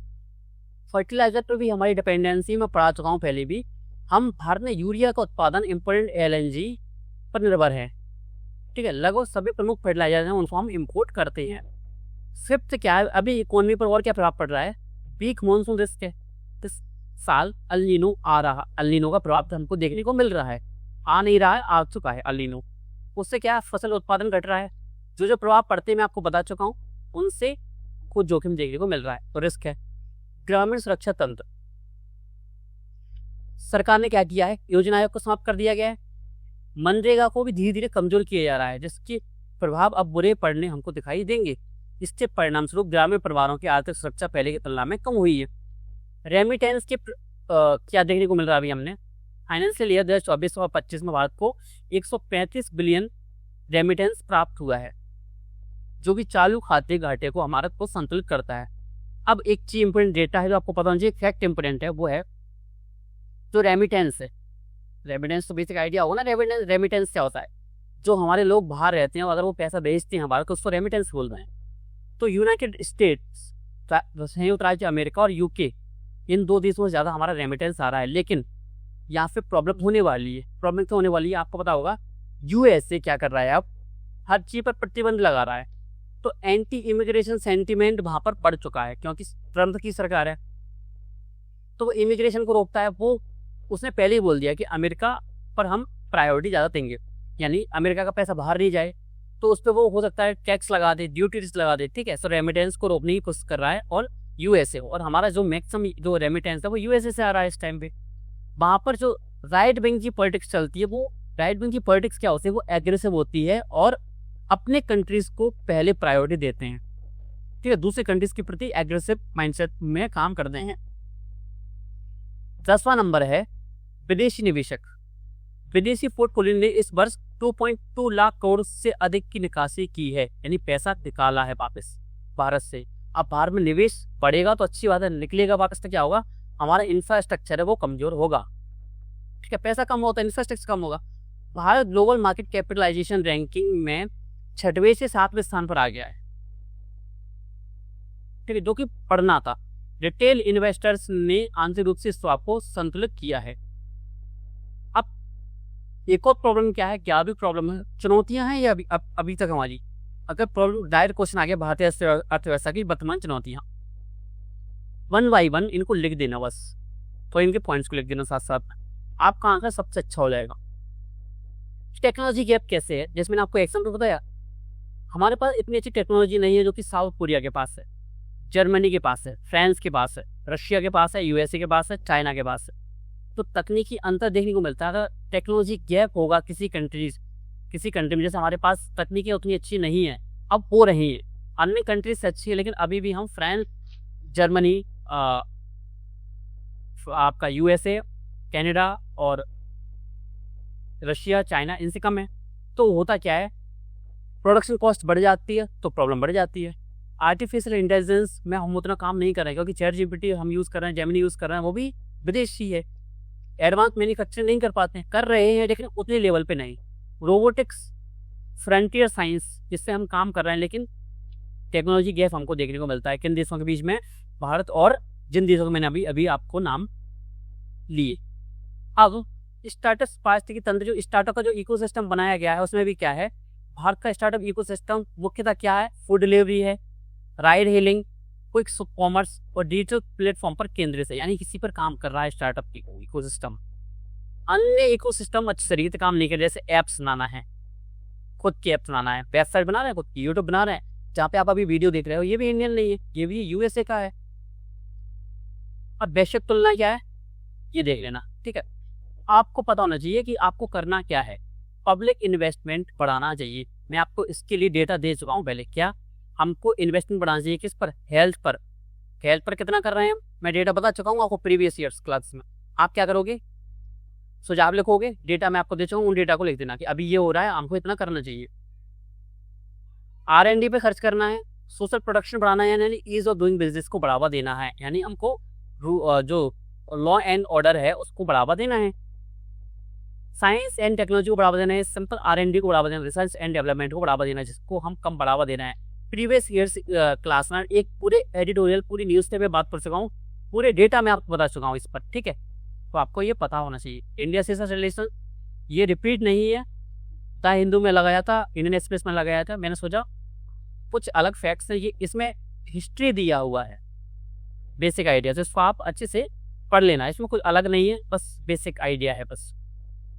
हाँ, इंडिया चाइना रिलेशन, इसमें भी कुछ नया नहीं हुआ है, बस एडिटोरियल है कि इंडिया चाइना रिलेशंस कैसे काम करते हैं और इंडिया चाइना कैसे वैश्विक स्तंभ में महत्वपूर्ण अभी हैं। कैसे कि वैश्विक आर्थिक एवं राजनीतिक शक्ति का जो केंद्र है वो धीरे धीरे किस पे हो रहा है, शिफ्ट हो रहा है, वो किस पे हो रहा है, एशिया में हो रहा है। एशिया में क्यों हो रहा है, वो हो रहा है दो देशों की वजह से, वो हो रहा है भारत और चीन, ठीक है। जैसे इसकी हिस्ट्री बताऊं मैं आपको, हिस्ट्री में अगर आप बात करोगे तो 1500 साल 2000 साल तक तो पूरा दुनिया का सबसे प्रमुख स्तंभ या ध्रुव रहा, ध्रुव यानी शक्तिशाली, जो महत्वपूर्ण पूरी दुनिया में, वो रहा भारत। 1000 से 2000 साल सिंधु घाटी सभ्यता से लेके जब तक ये आपके मुगल सल्तनत काल आया उससे पहले तक, ठीक है, हम तब से आगे, जीडीपी वगैरह हर चीज में आगे थे। उसके बाद ये शिफ्ट हुआ धीरे धीरे होते हुए, कहाँ पे ये शिफ्ट हुआ, यूरोप पर। यूरोपीय कंपनियों ने काम किया, पूरे दुनिया पे कब्जा कर ली। यूरोप से फिर ये शिफ्ट हुआ 1900 के बाद, जब आपका अमेरिका बढ़ना, 1786 अमेरिकन क्रांति हुई, उसके जस्ट बाद अमेरिका ग्रोथ होनी स्टार्ट हुई। ये बात अगर हम 1900 के आसपास देखें तो 1900 के आसपास अमेरिका, दो ध्रुव हमको देखने को मिलते हैं दुनिया में, वो क्या है, एक यूएसए है और एक रशिया है, दो ध्रुव बन चुके हैं। बीच में जर्मनी बना था, किसकी वजह से, 1945 के आसपास, 1940 के आसपास, किस वजह से आपको पता है, लेकिन वो बन नहीं पाया उतना बड़ा, जितना बड़ा होना चाहिए, मतलब जिससे बड़े रशिया और यूएसए है। अब जो दो ध्रुव थे वो धीरे धीरे शिफ्ट हो रहे हैं किसकी ओर, एशिया की ओर, क्योंकि सभी अमेरिका से परेशान हो चुके हैं, ठीक है। और उसको टाइट करने के लिए, एशिया को बढ़ावा देने के लिए, क्योंकि देखो हर 100-200 साल 5 साल में ये चीजें शिफ्ट होती हैं, क्योंकि अब आधुनिक जमाना है तो ये चीजें जल्दी जल्दी शिफ्ट होंगी, 100-200 साल में ही शिफ्ट हो जाएंगी। पहले स्लो होता था काम, अब ये फास्ट होगा। तो भारत जो चीन का सहयोग है, इनिशिएटिव, जस्ट अ सेकंड, हाँ तो क्या दे रहे थे, हाँ ये महत्व मैंने बता दिया कि ध्रुव कैसे एशिया की ओर जा रहा है, क्यों जा रहा है, चाइना और इंडिया सभी ग्रोथ कर रहे हैं बहुत तेजी से, दोनों देश। When the two Asian giants work together, the Asian century can truly become a reality। यानी अगर ये जो दो देश आपस में लड़ते रहते हैं, भारत की ओर से तो सकारात्मक रुख हमेशा से रहा है, चाइना एग्रेसिव चौल लगाता अपना, हमेशा धोखा देने की कोशिश करता है। लेकिन अगर रियलिटी में ये बढ़ना चाहते हैं, ग्रोथ देखना चाहते हैं, अगर इन दोनों देशों ने आपस में हाथ मिला लिया, पूरी दुनिया में इन दो देशों से आगे कोई नहीं निकल सकता। इन दोनों देशों ने मिलकर काम किया अच्छे से। इनका महत्व क्यों है, क्योंकि अगर ये दोनों देशों ने हाथ मिला लिए तो क्षेत्रीय स्थिरता आएगी। इंडिया जो इतना खर्च कर रहा है अपने बॉर्डर मैनेजमेंट पर, उतना पैसा उसको खर्च नहीं करना पड़ेगा। तो जो पैसा है वो कहाँ पे खर्च करेगा? अपने प्रोडक्शन पर काम करेगा, अपने रिसर्च एंड डेवलपमेंट पर खर्च करेगा, अपने हेल्थ पर काम करेगा, अपने एजुकेशन पर काम करेगा। एज इट इज अप्लाई होता है चाइना के ऊपर। हमारे पास जो हिंद महासागर है उसका यूज चाइना करे, और जो यहाँ का जो प्रधान महासागर है उसका एक्सेस इंडिया को मिले। दोनों देश अगर सकारात्मक रूप से एक दूसरे का साथ देंगे तो इकोनॉमिक ग्रोथ कैसे हेल्प करेगी, मैंने आपको बता दिया। वैश्विक आपूर्ति श्रृंखला, क्योंकि चाइना तो हब है ही प्रोडक्शन का, इंडिया सबसे बड़ा मार्केट है, इंडिया को भी सबसे बड़ा मार्केट बनना है, दोनों मार्केट बन के पूरी दुनिया को कैप्चर कर लो। क्लाइमेट एक्शन, जलवायु कार्यवाही, दोनों को देशों को काम करना पड़ेगा, क्योंकि दोनों देश सबसे बड़ी जनसंख्या को का प्रतिनिधित्व करते हैं। और ग्लोबल गवर्नेंस रिफॉर्म्स, वैश्विक शासन सुधार में कैसे? जैसे आपको पता है यूएनएससी की जो स्थायी सदस्य कौन है? चाइना है। अब इसमें भारत भी सदस्य बन जाए स्थायी सदस्य, तो गवर्नेंस में हम सुधार ला सकते हैं। शेयर डेवलपमेंट, साझा विकास क्या हो सकता है? दोनों देश मिलकर कैसे विकास कर सकते हैं? वैश्विक विकास पहल, 3 चीज़ों पे काम कर रहे हैं हम, ग्लोबल सिक्योरिटी इनिशिएटिव और ग्लोबल सिविलाइजेशन इनिशिएटिव, इन तीनों पर हम काम कर रहे हैं। अगर चाइना से रिलेशंस आ गए भारत के मेंस के पेपर में, तो आप इन तीनों का नाम जरूर लिखोगे कि हमको इनको बढ़ावा देना है। ठीक है, अब इनके संभावित क्षेत्र कौन कौन से हो सकते हैं? आपसे पूछे कि क्या क्या किया जा सकता है, तो आप बिल्कुल लिख लेना। आपसे डायरेक्ट यही पूछे कि संभावित क्षेत्र कौन से हैं, तब भी आप यही लिखोगे। क्या हो सकता है, तब भी आप यही लिखोगे। व्यापार एवं निवेश, द्विपक्षीय व्यापार में वृद्धि, निवेश एवं औद्योगिक सहयोग हो सकता है। जलवायु परिवर्तन में एक दूसरे की सहायता कर सकते हैं। वैश्विक शासन, ग्लोबल साउथ में जो भारत प्रतिनिधित्व कर रहा है, चाइना उसमें साथ निभा के क्या कर सकता है? जो ग्लोबल साउथ की कंट्रीज है उनको अपने साइड ले सकता है और अच्छे संबंध रिलेशन बना सकता है। लेकिन अभी क्या है, भारत अलग है और चाइना अलग है, अलग अलग ध्रुवों पर काम कर रहे हैं। बहुपक्षीय मंच पर अभी हम काम कर रहे हैं, जैसे ब्रिक्स पर, ब्रिक्स में हम साथ में, एससीओ में हम साथ में, G20 में हम साथ में। रीजनल कनेक्टिविटी को हमको बढ़ाना होगा। जैसे हम काम करते हैं किसके साथ? नेपाल के साथ काम करते हैं, हम काम करते हैं भूटान के साथ, उसी तरीके से हमको काम करना पड़ेगा चाइना के साथ। हमको नहीं, दोनों देशों को मिलकर बातचीत करनी पड़ेगी। अगर ये काम हो गया तो जो बात लिखी है यहाँ पर, ये 100% रियलिटी आपको दिखेगी। इंडिया और चाइना से ज़्यादा ग्रोथ, तेजी से ग्रोथ कोई कर ही नहीं सकता, क्योंकि दोनों के पास क्या है अभी? डेमोग्राफिक डिविडेंड है। चुनौतियाँ क्या हैं? सबको पता है, आपको पता है। सीमा विवाद, हम में आपस में कॉम्पिटिशन है तो साथ देती नहीं एक दूसरे का। व्यापार असंतुलन है हमारा, चाइना से हम ज़्यादा इंपोर्ट कर लेते हैं, एक्सपोर्ट हम करते ही नहीं है मैक्सिमम, कुछ करते हैं बस, ज़्यादा नहीं करते।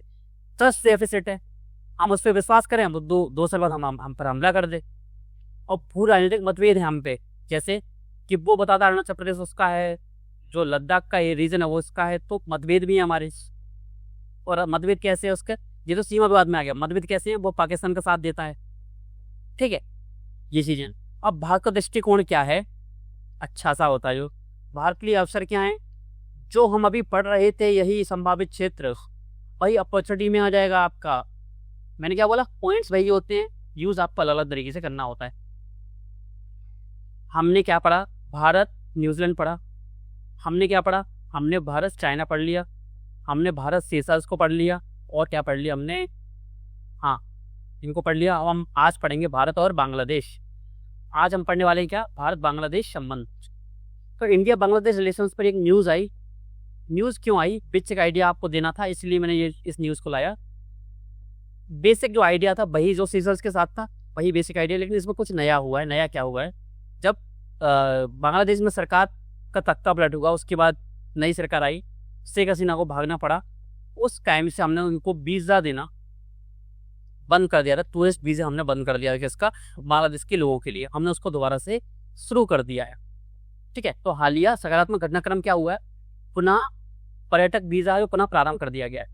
कूटनीतिक संवाद हमने बढ़ाए हैं, आर्थिक सहयोग भी हमने बढ़ाने की कोशिश की है। कनेक्टिविटी पर दोबारा से हम काम करेंगे, जो हमारे काम चल रहे हैं उनके साथ। और रणनीतिक महत्व क्यों है? क्योंकि हमारा पड़ोसी, तो उसके साथ हमको काम करना पड़ेगा। महत्व क्यों है? वही पड़ोसी है तो रणनीतिक साझेदार है, क्योंकि पास में ये बांग्लादेश है, तो यहाँ से हम जो नॉर्थ ईस्ट है उससे हम जुड़ते हैं, जो साउथ ईस्ट कंट्रीज हैं उनसे हम जुड़ते हैं। व्यापारिक साझेदार भी हमारा, सुरक्षा सहयोग भी हम एक दूसरे को करते हैं, और क्षेत्रीय संपर्क, क्योंकि रास्ता ही वही है, और ब्लू इकोनॉमी। चुनौतियाँ क्या हैं?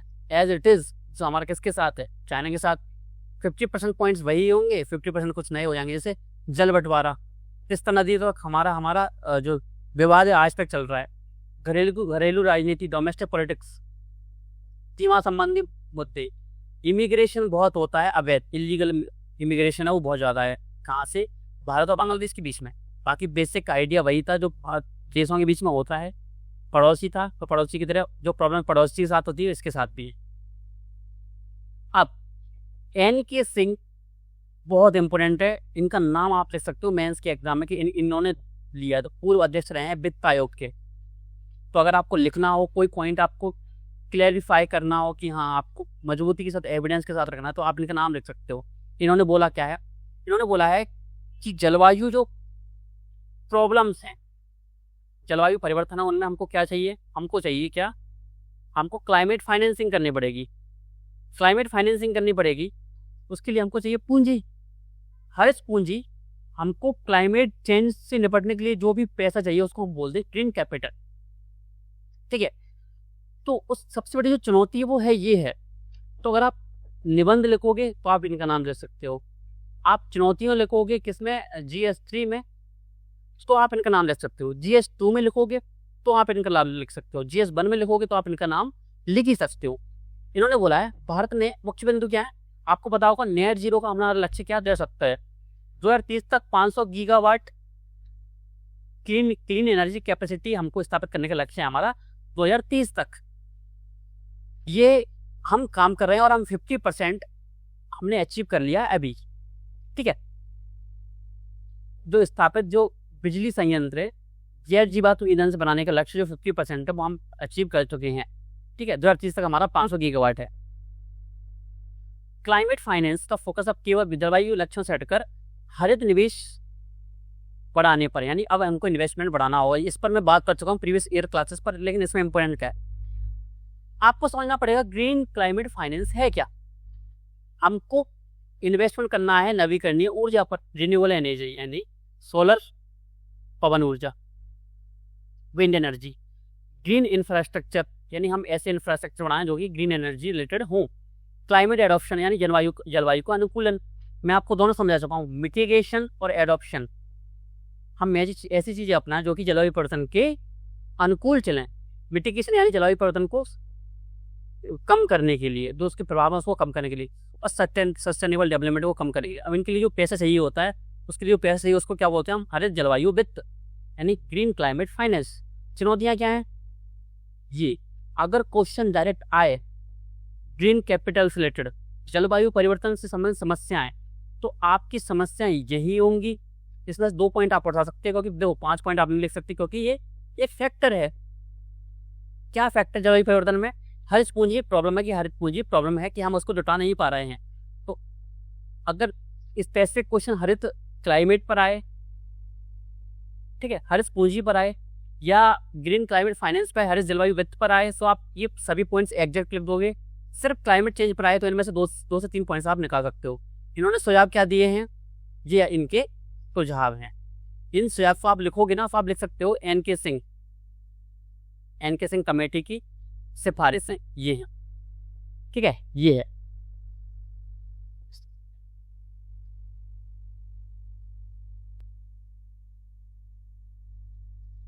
ये रहा। अब India ship building ambitions, Bharat की महत्वाकांक्षा है कि हम जो जहाज हैं उनका उत्पादन बढ़ाएं, हम जहाज खुद बनाएंगे। इसीलिए हमने क्या किया है, हमने देखा दुनिया में कौन ऐसा है जो हमारी हेल्प कर सकता है, तो हमने साउथ कोरिया के साथ काम करना स्टार्ट किया। हमने MOU उनके साथ साइन किया है। तो की हाइलाइट्स आपको पता होना चाहिए, मुख्य तत्व आपको पता होना चाहिए। अप्रैल 2026 में दक्षिण कोरिया के राष्ट्रपति ली जाए म्यूंग ने भारत का दौरा किया। दोनों देशों ने क्या किया? शिप बिल्डिंग कोऑपरेशन पर हम काम करेंगे। इसके लिए क्या किया है? ह्यूंडई कंपनी का आपने नाम सुना होगा, HD Hyundai, Kochi shipyard, CSL के साथ MOU समझौता हमने किया है। हम क्या काम करेंगे? अब खुद के जहाज बनाएंगे। अब इसके लिए हमने साउथ कोरिया को ही क्यों चुना? क्योंकि साउथ कोरिया है वो जहाज निर्माण प्रौद्योगिकी में सबसे आगे है दुनिया में। समुद्री अभियांत्रिकी पर सबसे अच्छी टेक्नोलॉजी उसके पास है। जहाज के डिजाइन सबसे अच्छे उनके हैं। उच्च मूल्य वाणिज्यिक जहाज वो बनाते हैं, वैश्विक आपूर्ति श्रृंखला है।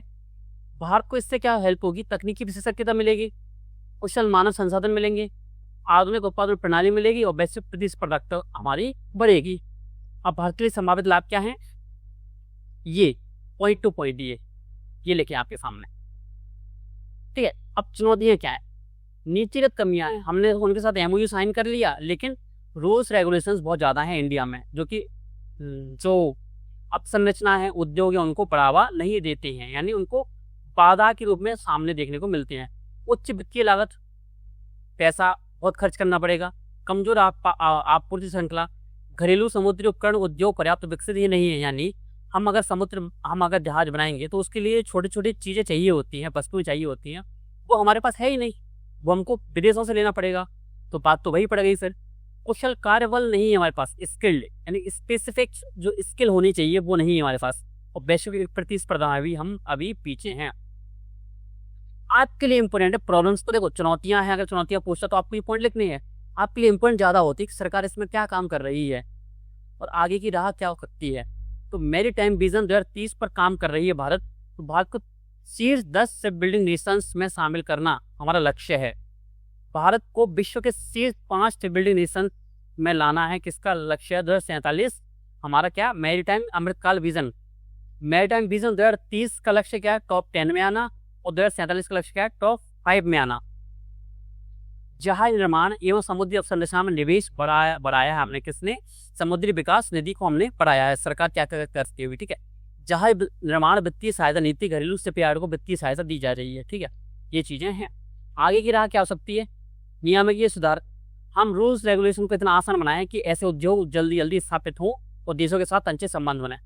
दीर्घकालिक कम लागत वित्त, लो कॉस्ट फाइनेंस करें लॉन्ग टर्म के लिए, यानी एकदम से पैसा मत खर्च मत करो, लेकिन लॉन्ग टर्म के लिए कम पैसा खर्च करो, जिससे क्या हो? लॉन्ग टर्म स्ट्रेटजी पर काम हो। टेक्नोलॉजी ट्रांसफर, साउथ कोरिया के साथ हम काम कर रहे हैं तो उनकी टेक्नोलॉजी अच्छे से एडॉप्ट करो, ठीक है।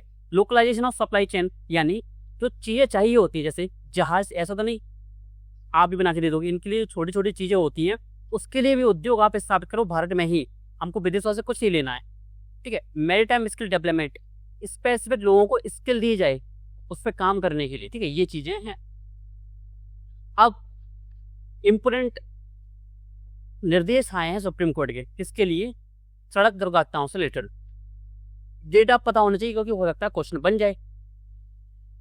डेटा आपको पता होना चाहिए कि डेटा आया है कि भारत में प्रति वर्ष 1.77 लाख सड़क दुर्घटना में मृत्यु होती है हर एक साल। लगभग 65% मौतें केवल 8 राज्यों में होती हैं। 8 राज्य प्रमुख कौन से हैं? यूपी है, महाराष्ट्र, तमिलनाडु, कर्नाटक, राजस्थान, बिहार, आंध्र प्रदेश, ठीक है। कौन है? यूपी है, फिर इधर आ जाओ महाराष्ट्र है, फिर कर्नाटक है, तमिलनाडु है, फिर आपका राजस्थान भी है, बिहार भी है, ठीक है। अन्य राज्य और अन्य राज्य भी शामिल हैं। इसको मत देख लेना, ये एआई ने गलत बना दिए, ठीक है, ध्यान देना। अब सुप्रीम कोर्ट ने क्या बोला है? सुप्रीम कोर्ट ने 5 उपाय सुझाए हैं। सभी जो स्टेट्स उनको करना क्या है? SOS इमरजेंसी नंबर 112 करना है। कैसे? 112 इमरजेंसी नंबर क्या होता है? अभी पुलिस का नंबर हो चुका है। अब 112 को इंटीग्रेट किया जाए। कहीं पर आग लग गई, किसी का एक्सीडेंट हो गया, किसी का कुछ हो गया, एम्बुलेंस चाहिए, फायर ब्रिगेड चाहिए, पुलिस चाहिए, तो आप 112 पे कॉल करो। इंटीग्रेशन हो तीनों चीज़ों का, तो वहाँ पे तीनों चीज़ें पहुँचे जल्दी से जल्दी, ठीक है। तो आप 112 पे कॉल करोगे तो ये तो सभी का मर्ज किया जाए। ऐसा नहीं कि सबके लिए अलग अलग नंबर है, तो 112 को क्या किया जाए? इंटीग्रेट किया जाए। आपको कोई भी चीज़ है, आप 112 पे कॉल करो, आप उसको इंटीग्रेट चीज़ें मिल जाएगी। GPS इनेबल्ड एम्बुलेंस बनाई जाए, यानी उन पे GPS लगा हो और GPS अच्छी तरीके से काम करे। कैसे? जैसे ही कोई पर्सन कॉल करता है 112 पे, 112 पे जैसे वो प्रॉब्लम बताता है कि यहाँ पे एक्सीडेंट हुआ है, क्योंकि वो फ़ोन पर जैसे 112 पे कॉल करेगा, उसकी जो GPS लोकेशन है वो ऑटोमेटिक इनेबल हो जाएगी।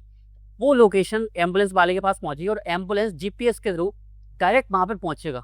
ना कि ऐसा हो पहले क्या होता था, अभी क्या हो रहा है, या अभी हो रहा है, या पहले क्या होता था, अभी भी होता है मैक्सिमम टाइम, कि लोकेशन बाद में मिलती है या लोकेशन सिर्फ फ़ोन पे बताते हैं। जैसे हम कॉल करते हैं तो हमारी जो राजधानी होती है वहाँ पे हेल्पलाइन वाले लोग बैठे रहते हैं, वो बताते हैं, पूरा लिखते हैं कि कहाँ कहाँ की घटना है, कहाँ कहाँ पर जाना है, फिर वो कॉल करेंगे, फिर जाते हैं। अब GPS के थ्रू काम होगा तो क्या होगा? इंस्टेंट काम होगा, यानी 15 मिनट में, 20 मिनट में। अभी होता नहीं है, लेकिन योजना बनाई जा रही है। सुप्रीम कोर्ट ने बोला है कि जीपीएस इनेबल्ड एम्बुलेंस बनाई जाए, और सिर्फ एम्बुलेंस नहीं, फायर ब्रिगेड भी, ठीक है, एम्बुलेंस, अग्निशमन भी, पुलिस भी और एम्बुलेंस भी। गुड समरिटेनियन लॉ, यानी दुर्घटना पीड़ित की सहायता करने वाले नागरिकों की सुरक्षा। अभी क्या होता है, आपने देखा होगा, आपके मन में भी डर होगा, जैसे कभी किसी का एक्सीडेंट हो गया, कुछ हो गया, आपको पुलिस या एम्बुलेंस को फोन लगाने से इसलिए डर लगता है क्योंकि अगर आपने कॉल कर दिया तो पुलिस आपसे पूछताछ करेगी, और मैक्सिमम टाइम पुलिस की गुंडागर्दी इतनी चलती है कि वो उसी पर इल्जाम लगा देगी, तुम क्या कर रहे थे, उससे पूछताछ करेगी जैसे उसी ने अपराध किया हो। ये मैक्सिमम टाइम होता है, ये रियलिटी है इंडिया की, कि पुलिस गुंडागर्दी करती है। अब इनके लिए सुप्रीम कोर्ट ने क्या बोला है कि उसकी कानूनी सुरक्षा होनी चाहिए। ऐसा नहीं कि उसने हेल्प की किसी पर्सन की, बेचारा उसके एक्सीडेंट हो गया तो उसने हेल्प की, उसको कहाँ तक ले गया, हॉस्पिटल ले गया, क्योंकि पुलिस केस बनेगा, क्योंकि एक्सीडेंट हुआ है तो पुलिस आगे इसको पकड़ेगी नहीं, उसको भी कानूनी सुरक्षा मिलेगी। शिकायत निवारण तंत्र मिलेगा, इसके लिए ग्रीवेंस रिडर्सल विकसित किया जाएगा। यानी अगर इसके साथ पुलिस कुछ बोलती है तो ये डायरेक्ट वहाँ पे जाके आप क्या कंप्लेन कर सकता है, पुलिस मुझको परेशान कर रही है। मदद करने वालों को पुलिस या कानूनी परेशानियों से संरक्षण दिया जाएगा। ये 3 चीजें बोली गई हैं सुप्रीम कोर्ट के द्वारा। फोर्थ बोली गई ट्रॉमा रजिस्ट्री। अब एक चीज समझो, सड़क दुर्घटनाओं को कम करने के लिए अगर उपाय है तो आप क्या उपाय सुझाओगे? हाल ही में सुप्रीम कोर्ट ने क्या बोला है, लिख दो। इससे बेस्ट पॉइंट कोई नहीं सकते, सुप्रीम कोर्ट से बड़ा तो कोई है ही नहीं, ठीक है। ट्रॉमा रजिस्ट्री क्या है? सभी सड़क दुर्घटनाओं एवं ट्रॉमा मामलों को राष्ट्रीय डेटाबेस तैयार किया जाए। डेटा तैयार किया है तभी तो हम प्रॉब्लम्स को डिकोड कर पाएंगे। डेटा के आधार पर नीति निर्माण किया जाएगा। जैसे आपको बताया, अगर हम डेटा बनाएंगे तो आपको पता लगेगा कि इस रोड पर ज़्यादा एक्सीडेंट होते हैं, उस रोड पर भी कहाँ होते हैं, एक मोड़ पर होते हैं। तो हम उस स्पेसिफिक पॉलिसी बनाएंगे कि हाँ, हम इसको सुधार करेंगे, ये मोड़ बहुत खराब है, इसको हम सही करेंगे। तो डेटा इसलिए इम्पोर्टेंट होता है। स्टेट ट्रॉमा रेस्क्यू प्रोटोकॉल, प्रत्येक राज्य अपना ट्रॉमा बचाव प्रोटोकॉल तैयार रखे। घटना के बाद गोल्डन आवर में सामान्य एवं त्वरित उपचार सुनिश्चित किया जाए। क्या है, क्या पढ़ दिया आपने? ये है, कहीं दुर्घटना हुई, गोल्डन आवर का मतलब क्या होता है? उतने घंटे, यानी जस्ट जो एक्सीडेंट हुआ है उसके अगले 1 से लेके 2 घंटे, उनको बोलते हैं गोल्डन आवर। उस टाइम पर अगर अच्छी तरीके से काम कर लिया जाए तो जो लोग हैं जिसके साथ घटना हुई उसको बचाया जा सकता है और अच्छी तरीके से काम किया जा सकता है। जैसे किसी का एक्सीडेंट हुआ है तो तुरंत किसी ने कॉल किया, इंस्टेंट एम्बुलेंस है, इंस्टेंट पुलिस आए, उनको हल्के लेके हॉस्पिटल ले जाए। किसी ने एक्सीडेंट लेके कोई भाग गया है तो उसको पकड़ा जाए। तो सभी को अच्छे से काम करना, गोल्डन आवर इसको बोलते हैं। गोल्डन आवर क्यों बोलते हैं? क्योंकि अगर किसी ने 2 घंटे बाद कॉल किया तब तक हो सकता है किसी की मृत्यु हो जाए। राज्यों की वर्तमान स्थिति क्या है? केवल 8 राज्यों में 1,14,946, यानी 65% जो दुर्घटना में मृत्यु हो रही है वो सिर्फ 8 राज्यों में हो रही है, जो 8 राज्यों का अभी हमने नाम लिया। अभी कमियां क्या हैं? अधिकांश राज्यों में जीपीएस की जानकारी उपलब्ध नहीं कराई है। केवल एक राज्य ने क्या बोला है, क्या किया है, 112 NERS national emergency response system राष्ट्रीय आपातकालीन प्रतिक्रिया प्रणाली से जुड़ा है। जो मैंने बोला इंटीग्रेशन करना पड़ेगा। 112 पे कॉल करो, आग लग गई है तो आपकी क्या आ जाएगी, फायर ब्रिगेड आ जाएगी, ठीक है, आपकी एम्बुलेंस आ जाएगी, आपकी पुलिस आ जाएगी, ठीक है। अधिकांश राज्यों में ट्रॉमा रजिस्ट्री का अभाव है, रजिस्ट्री नहीं होती है, डेटा का अभाव है। केवल 2 राज्यों में समरिटन ग्रीवेंस रिड्रेसल उपलब्ध है, 2 राज्यों में, ठीक है। यानी उसकी सुरक्षा है, जो पर्सन हेल्प कर रहा है किसी की। कई राज्यों के पास स्टेट ट्रॉमा रेस्क्यू प्रोटोकॉल ही नहीं है, उसको राज्य ने बनाया ही नहीं है कि आपको 1 घंटे या गोल्डन आवर में क्या करना है।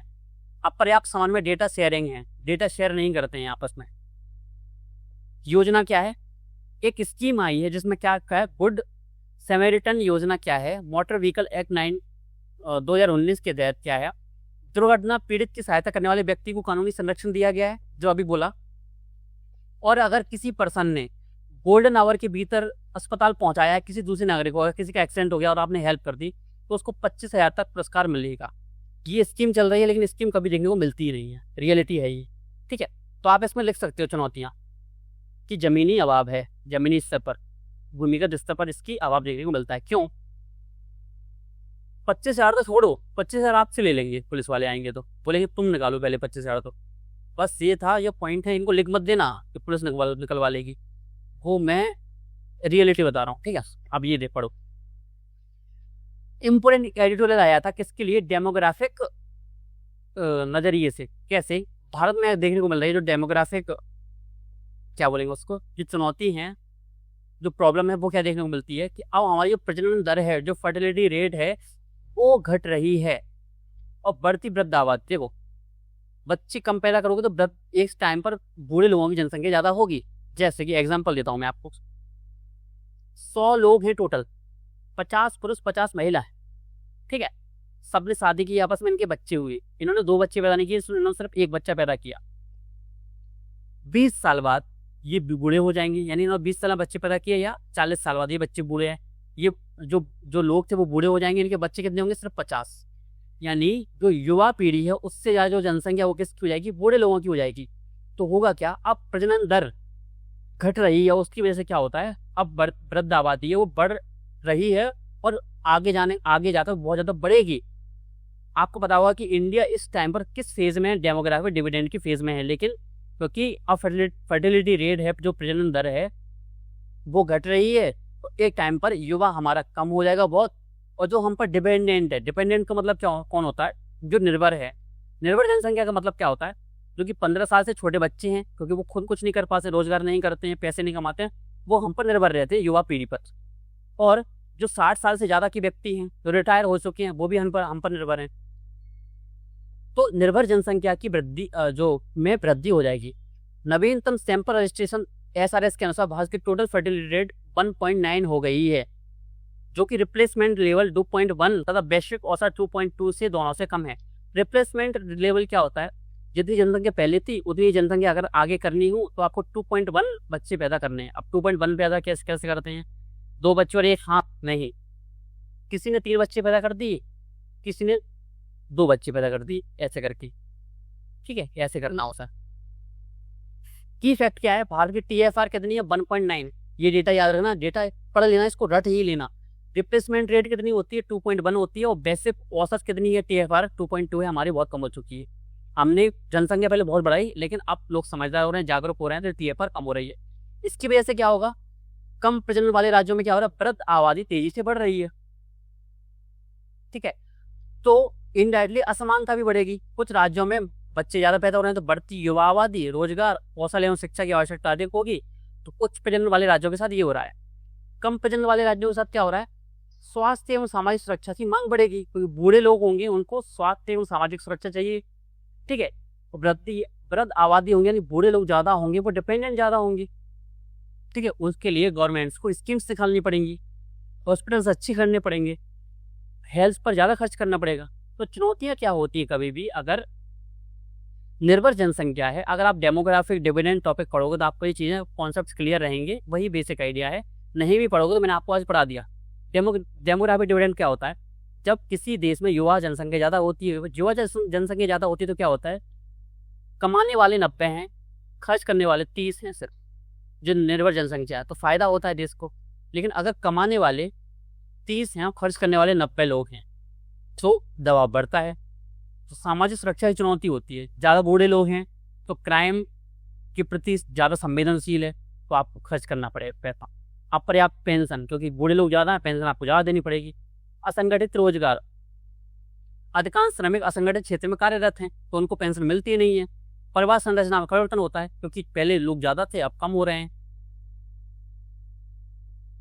बाकी यही है बेसिक आइडिया, बस आपको पढ़ लेना है बस, ठीक है। ये तो चलो पहले का रिपीट हो गया, इसको मत पढ़ना, ये रिपीट हो गया इसको, ठीक है, इसको मत पढ़ना, बस ये देख लेना बस। डेमोग्राफिक डिविडेंड में जब टोटल फर्टिलिटी रेट कम होती है तो प्रॉब्लम्स क्या देखने को मिलती हैं। डेमोग्राफिक डिविडेंड क्या होता है मैं आपको पढ़ा दिया है। अब आगे क्या है, QR कोड दवा ट्रैकिंग प्रणाली, कुछ नहीं है अलग, क्वेश्चन नहीं आएगा, लेकिन अगर क्वेश्चन आ गया किसी रिलेटेड आप इसमें पॉइंट लिख सकते हो कि ऐसा हम कर सकते हैं।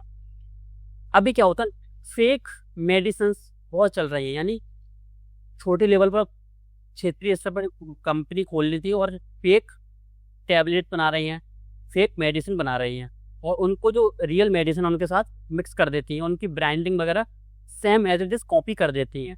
उससे बचने के लिए हम क्या कर सकते हैं, उसके लिए एक टेक्नोलॉजी है QR कोड रिलेटेड। एग्जाम्पल देता हूँ मैं आपको, जैसे आपने कभी भी अगर आप जिसने जिसने कभी भी ऑनलाइन शॉपिंग की होगी। ऑनलाइन शॉपिंग का मतलब क्या होता है, जैसे आपने अमेजोन, फ्लिपकार्ट, मीशो, मिंत्रा, कभी किसी से भी अगर आपने कभी भी शॉपिंग की होगी तो आपको पता होगा उसमें ऑप्शंस आते हैं कि ये जो चीज़ है वो अभी जयपुर से निकल चुकी है, ये अब गुड़गांव आ चुकी है, ये अब हरियाणा के हिसार में आ चुकी है। ये लिख के आता है। ये कैसे आता है? क्योंकि जहाँ से वो निकलती है और जहाँ पर पहुँचती है वहाँ पर QR कोड मशीन से स्कैन होते हैं। तो जिस जगह की मशीन से स्कैन होंगे तो उस पर लिख के आ जाता है कि ये चीज़ कहाँ की है। तो जो रियल होंगे वहाँ पर उस पर QR कोड लगा होगा, जो रियल मेडिसिन होगी तो मेडिसिन निकलेगी रियल वाली जहाँ से, तो उसका पीछा करना, उस पर नियंत्रण रखा हमारा आसान होगा, और दवा की यात्रा होगी उस पर निर्माण से लेकर उपभोक्ता से हम नज़र बनाए होंगे, यानी निगरानी हमारी बनी रहेगी। और नकली दवाई होगी उस पर QR कोड नकली ही होगा, तो हम उसको अगर स्कैन करेंगे तो हमको पता लग जाएगा। क्योंकि देखो ऐप्स हो सकते हैं, जैसे कोई कंपनी है वो ऐप्स खुद का एक स्पेसिफिक ऐप निकालेगी या एक वेबसाइट या एक लिंक देगी, उससे अगर आप रियल QR कोड, जो रियल मेडिसिन है उसके QR को करोगे स्कैन तो उसको नंबर आएगा, हाँ ये हमारी 112 नंबर वाली दवाई है। फेक QR होगा, मान लो उन दवाई जो फेक क्या है, जो फेक जो दवाइयाँ हैं, जो कंपनीज हैं, अगर वो भी QR कोड डालने लगी उस पर, तो QR कोड हमेशा अलग अलग होती है, ये चीज़ जान लो आप, ठीक है। QR कोड एक जैसे नहीं हो सकती, हमेशा डिफरेंस आता है इसमें। तो जब उसमें स्कैन करेंगे तो उसमें ईजिली पता लग जाएगा कि कौन सी दवाई नकली है, कौन सी दवाई असली है, ठीक है। बस बेसिक आइडिया यही था, बाकी कुछ मत पढ़ना, बेसिक आइडिया बस, ठीक है। मतलब याद मत करना, पढ़ तो लेना, पढ़ना है तभी तो मैंने इसको इसमें ऐड किया है, ठीक है। तो इसमें मैंने आपको बेसिक आइडिया दे दिया। बहुत इंपॉर्टेंट है, FCRA से क्वेश्चन बने हैं प्रीलिम्स में भी, मेंस में भी बहुत पहले। FCRA अमेंडमेंट रूल्स 2026 आया है। अब FCRA क्या है?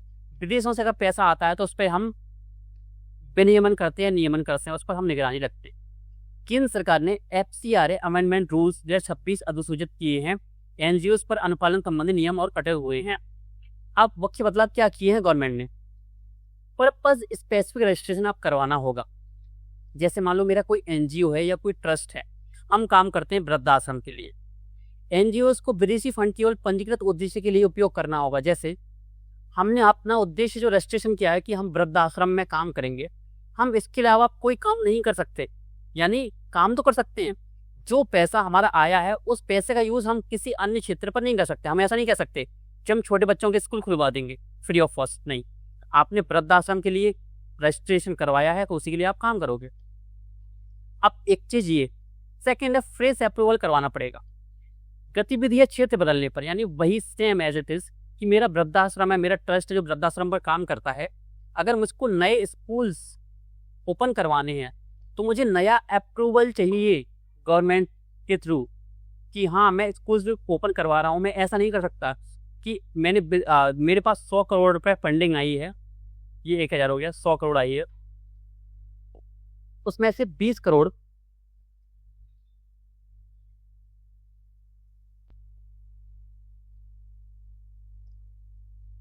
फ्रेश अप्रूवल ऐसे होगा। थर्ड अगर पॉइंट देखोगे तो पॉलिटिकल कंटेंट रेस्ट्रिक्शन, राजनीतिक सामग्री पर प्रतिबंध। जैसे मैंने क्या एग्जांपल लिया था, 100 करोड़ लोगे तो 100 करोड़ रुपए में आप क्या करोगे? आपने 50 करोड़ रुपए खर्च कर दी वृद्धाश्रम पे, तो आप ऐसा नहीं कर सकते 50 करोड़ रुपए बच्चे हो तो आप उसमें स्कूल्स ओपन कर दो, नहीं। अगर आपको स्कूल्स ओपन करने हैं तो आपको फ्रेश अप्रूवल लेना पड़ेगा। यानी पहले आपने रजिस्ट्रेशन करवाया था वृद्धाश्रम के लिए, अगर आप ऐसा दूसरा काम कर रहे हो तो आपको फ्रेश अप्रूवल चाहिए। थर्ड आपका पॉलिटिकल कंटेंट, आप पॉलिटिकल कंटेंट पर काम नहीं कर सकते, उस पैसे का यूज आप राजनीतिक प्रकृति की सामग्री को प्रकाशित करने में नहीं कर सकते हैं। फोर्थ है हायर पेनल्टीज, जो पहले पेनल्टीज थी वो कम थी, उसको और कड़ा कर दिया गया है। नियमों के उल्लंघन पर अधिक फीस आपसे ली जाएगी और अनुपालन लागत बढ़ेगी, कंप्लाइंस आपसे ज़्यादा लिया जाएगा। फिफ्थ है इंक्रीज डिस्क्लोजर, ठीक है, अधिक प्रकटीकरण। अब आपको डिस्क्लोज करना पड़ेगा हर चीज़ को, गतिविधियों को, अब क्या कर रहे हो, कैसे कर रहे हो सोशल मीडिया पर, और विस्तृत विवरणों की विस्तृत रिपोर्टिंग करनी होगी। सरकार का उद्देश्य क्यों है ऐसा कि जो विदेशी फंडिंग है वो देश के विरुद्ध ना हो जाए, ठीक है। तो फॉरेन फंडिंग ट्रांसपेरेंसी बढ़े, धन के दुरुपयोग पर जो है कमी हो, राष्ट्रीय सुरक्षा को मजबूत हो। आलोचना क्यों हो रही है? छोटे एनजीओ पर अनुपालन का अतिरिक्त बोझ, कंप्लायंस का बोझ बढ़ता है, नागरिक समाज की गतिविधियों पर प्रभावित हो सकती हैं। वही बेसिक आइडिया। यहाँ पे आपको एक सुप्रीम कोर्ट का केस याद होना ही चाहिए। नोएल हार्पर के 2022 सुप्रीम कोर्ट ने एफसीआर संशोधनों को बेहद माना है। ठीक है, तो अगर आप क्वेश्चन आया तो आप लिख दोगे सर नोएल हार्पर केस में तो सुप्रीम कोर्ट ने इसको बेहद माना है, बेसिक ये। अब क्या लखनऊ कांड में क्वेश्चन डायरेक्ट आएगा? नहीं।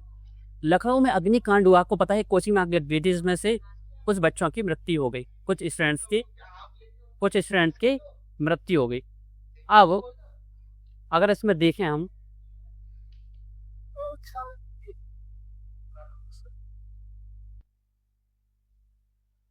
तो उनकी मृत्यु हो गई थी।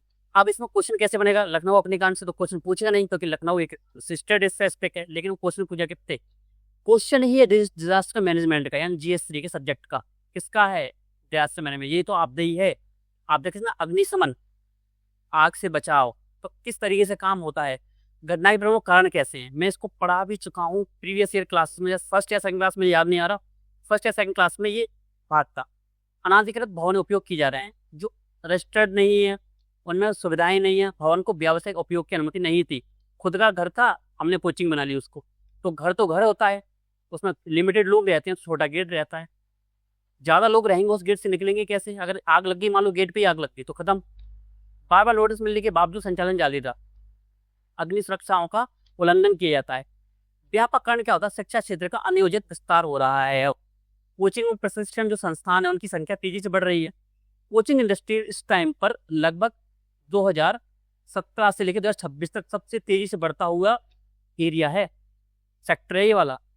कोचिंग इंडस्ट्री बहुत तेजी से बढ़ रही है, शहरीकरण बढ़ रहा है, उसकी वजह से ये प्रॉब्लम होती है। तो आपको डिजास्टर मैनेजमेंट में अग्निशमन अच्छे से पढ़ना है। भारत में अग्निकांड की प्रमुख समस्याएं क्या क्या होती हैं, वो ये पॉइंट है, बस आप ये पढ़ लेना। बस प्रभाव क्या होता है, बेसिक आइडिया। सुधार क्या हो सकते हैं, आगे के उपाय क्या हो सकते हैं, ये मैंने इसमें लिख दिए हैं अच्छे से, ठीक है, लिखवा दिए हैं। अब इसमें कुछ नहीं है, बस इसमें क्या है, इकोनॉमी अभी क्या हो रहा है लास्ट वीक में, बस वही है, ठीक है। इसमें मेरा पढ़ाने के जैसा कोई कॉन्सेप्ट है नहीं, बस फैक्ट्स हैं कि हो क्या रहा है, बस, ठीक है, बेसिक आइडिया। तो बस आप इसको देख लेना। ये हमने क्या किया है, 25 जून से लेके 30 जून तक कवर कर दिया है। मैं आपको 18 जून से लेकर 30 जून तक का कंप्लीट PDF की आज जो लिंक है वो आपको डिस्क्रिप्शन में मिल जाएगी, आप इसको डाउनलोड कर सकते हो। डिस्क्रिप्शन में लिंक अगर काम ना करे तो आप टेलीग्राम पे जा सकते हो, टेलीग्राम की लिंक भी आपको डिस्क्रिप्शन में मिल जाएगी, तो आप उसको जाके चेक कर सकते हो और वहाँ से उसको डाउनलोड कर सकते हो। और कंप्लीट जून की एज इट इज मेंस के पर्सपेक्टिव से यही वाली PDF कंप्लीट जून की चाहिए तो वो भी मैं अपलोड कर दूंगा, ठीक है, अलग से। तो जिसने पहले नहीं पढ़ा हुआ है, कंप्लीट जून पढ़ना चाहता है तो जून का पढ़ सकता है, और सिर्फ जिन्होंने पहले 9 से लेकर 17 जून तक पढ़ चुके हैं उनको 18 से लेकर 30 तक की न्यूज़ की PDF चाहिए, वो मैं आपको प्रोवाइड कर दूंगा। अभी प्रोवाइड हो चुकी है, आपको जब ये वीडियो अपलोड होगा प्रोवाइड हो चुकी होगी, ठीक है। अब जल्द ही मैं 1 या 2 दिन के अंदर ही 1 से लेके 3 तारीख या 4 तारीख तक का क्या आपको जून का क्या मिल जाएगा, आपको करंट अफेयर्स की क्लास है वो मिल जाएगी। आपको नोट्स हर 3 क्लास के बाद मिलते हैं। 6 क्लास में हो चुकी हैं, जैसे ही 9वीं क्लास आपकी होगी, 9 क्लास आपकी होगी, उसी टाइम पर आपको अगली 3 क्लासेस का जो नोट्स है आपको प्रोवाइड हो जाएगा। तो आप सभी का बहुत बहुत धन्यवाद। और आप सब ये बताओ समझ में आ रहा है कि नहीं आ रहा, ठीक है, क्योंकि देखो अगर आप कमेंट नहीं करोगे तो मुझे समझ में कैसे आएगा कि क्लासेस कैसे चल रही हैं। तो आपको बताओ जल्दी से, ठीक है, समझ में आ रहा है कि नहीं आ रहा, जल्दी कमेंट करो पहले, ठीक है। कमेंट नहीं करते हो, सबसे बड़ी मुझे आपसे यही शिकायत है, सभी स्टूडेंट से शिकायत है मुझे। कोई एक हाथ स्टूडेंट कर देता है कमेंट, बाकी कोई नहीं कर रहा है, जल्दी से कमेंट करो, चलो कमेंट करो पहले अच्छे से। चलो मिलते हैं अच्छे से अगली क्लास में, आपसे को बहुत बहुत धन्यवाद।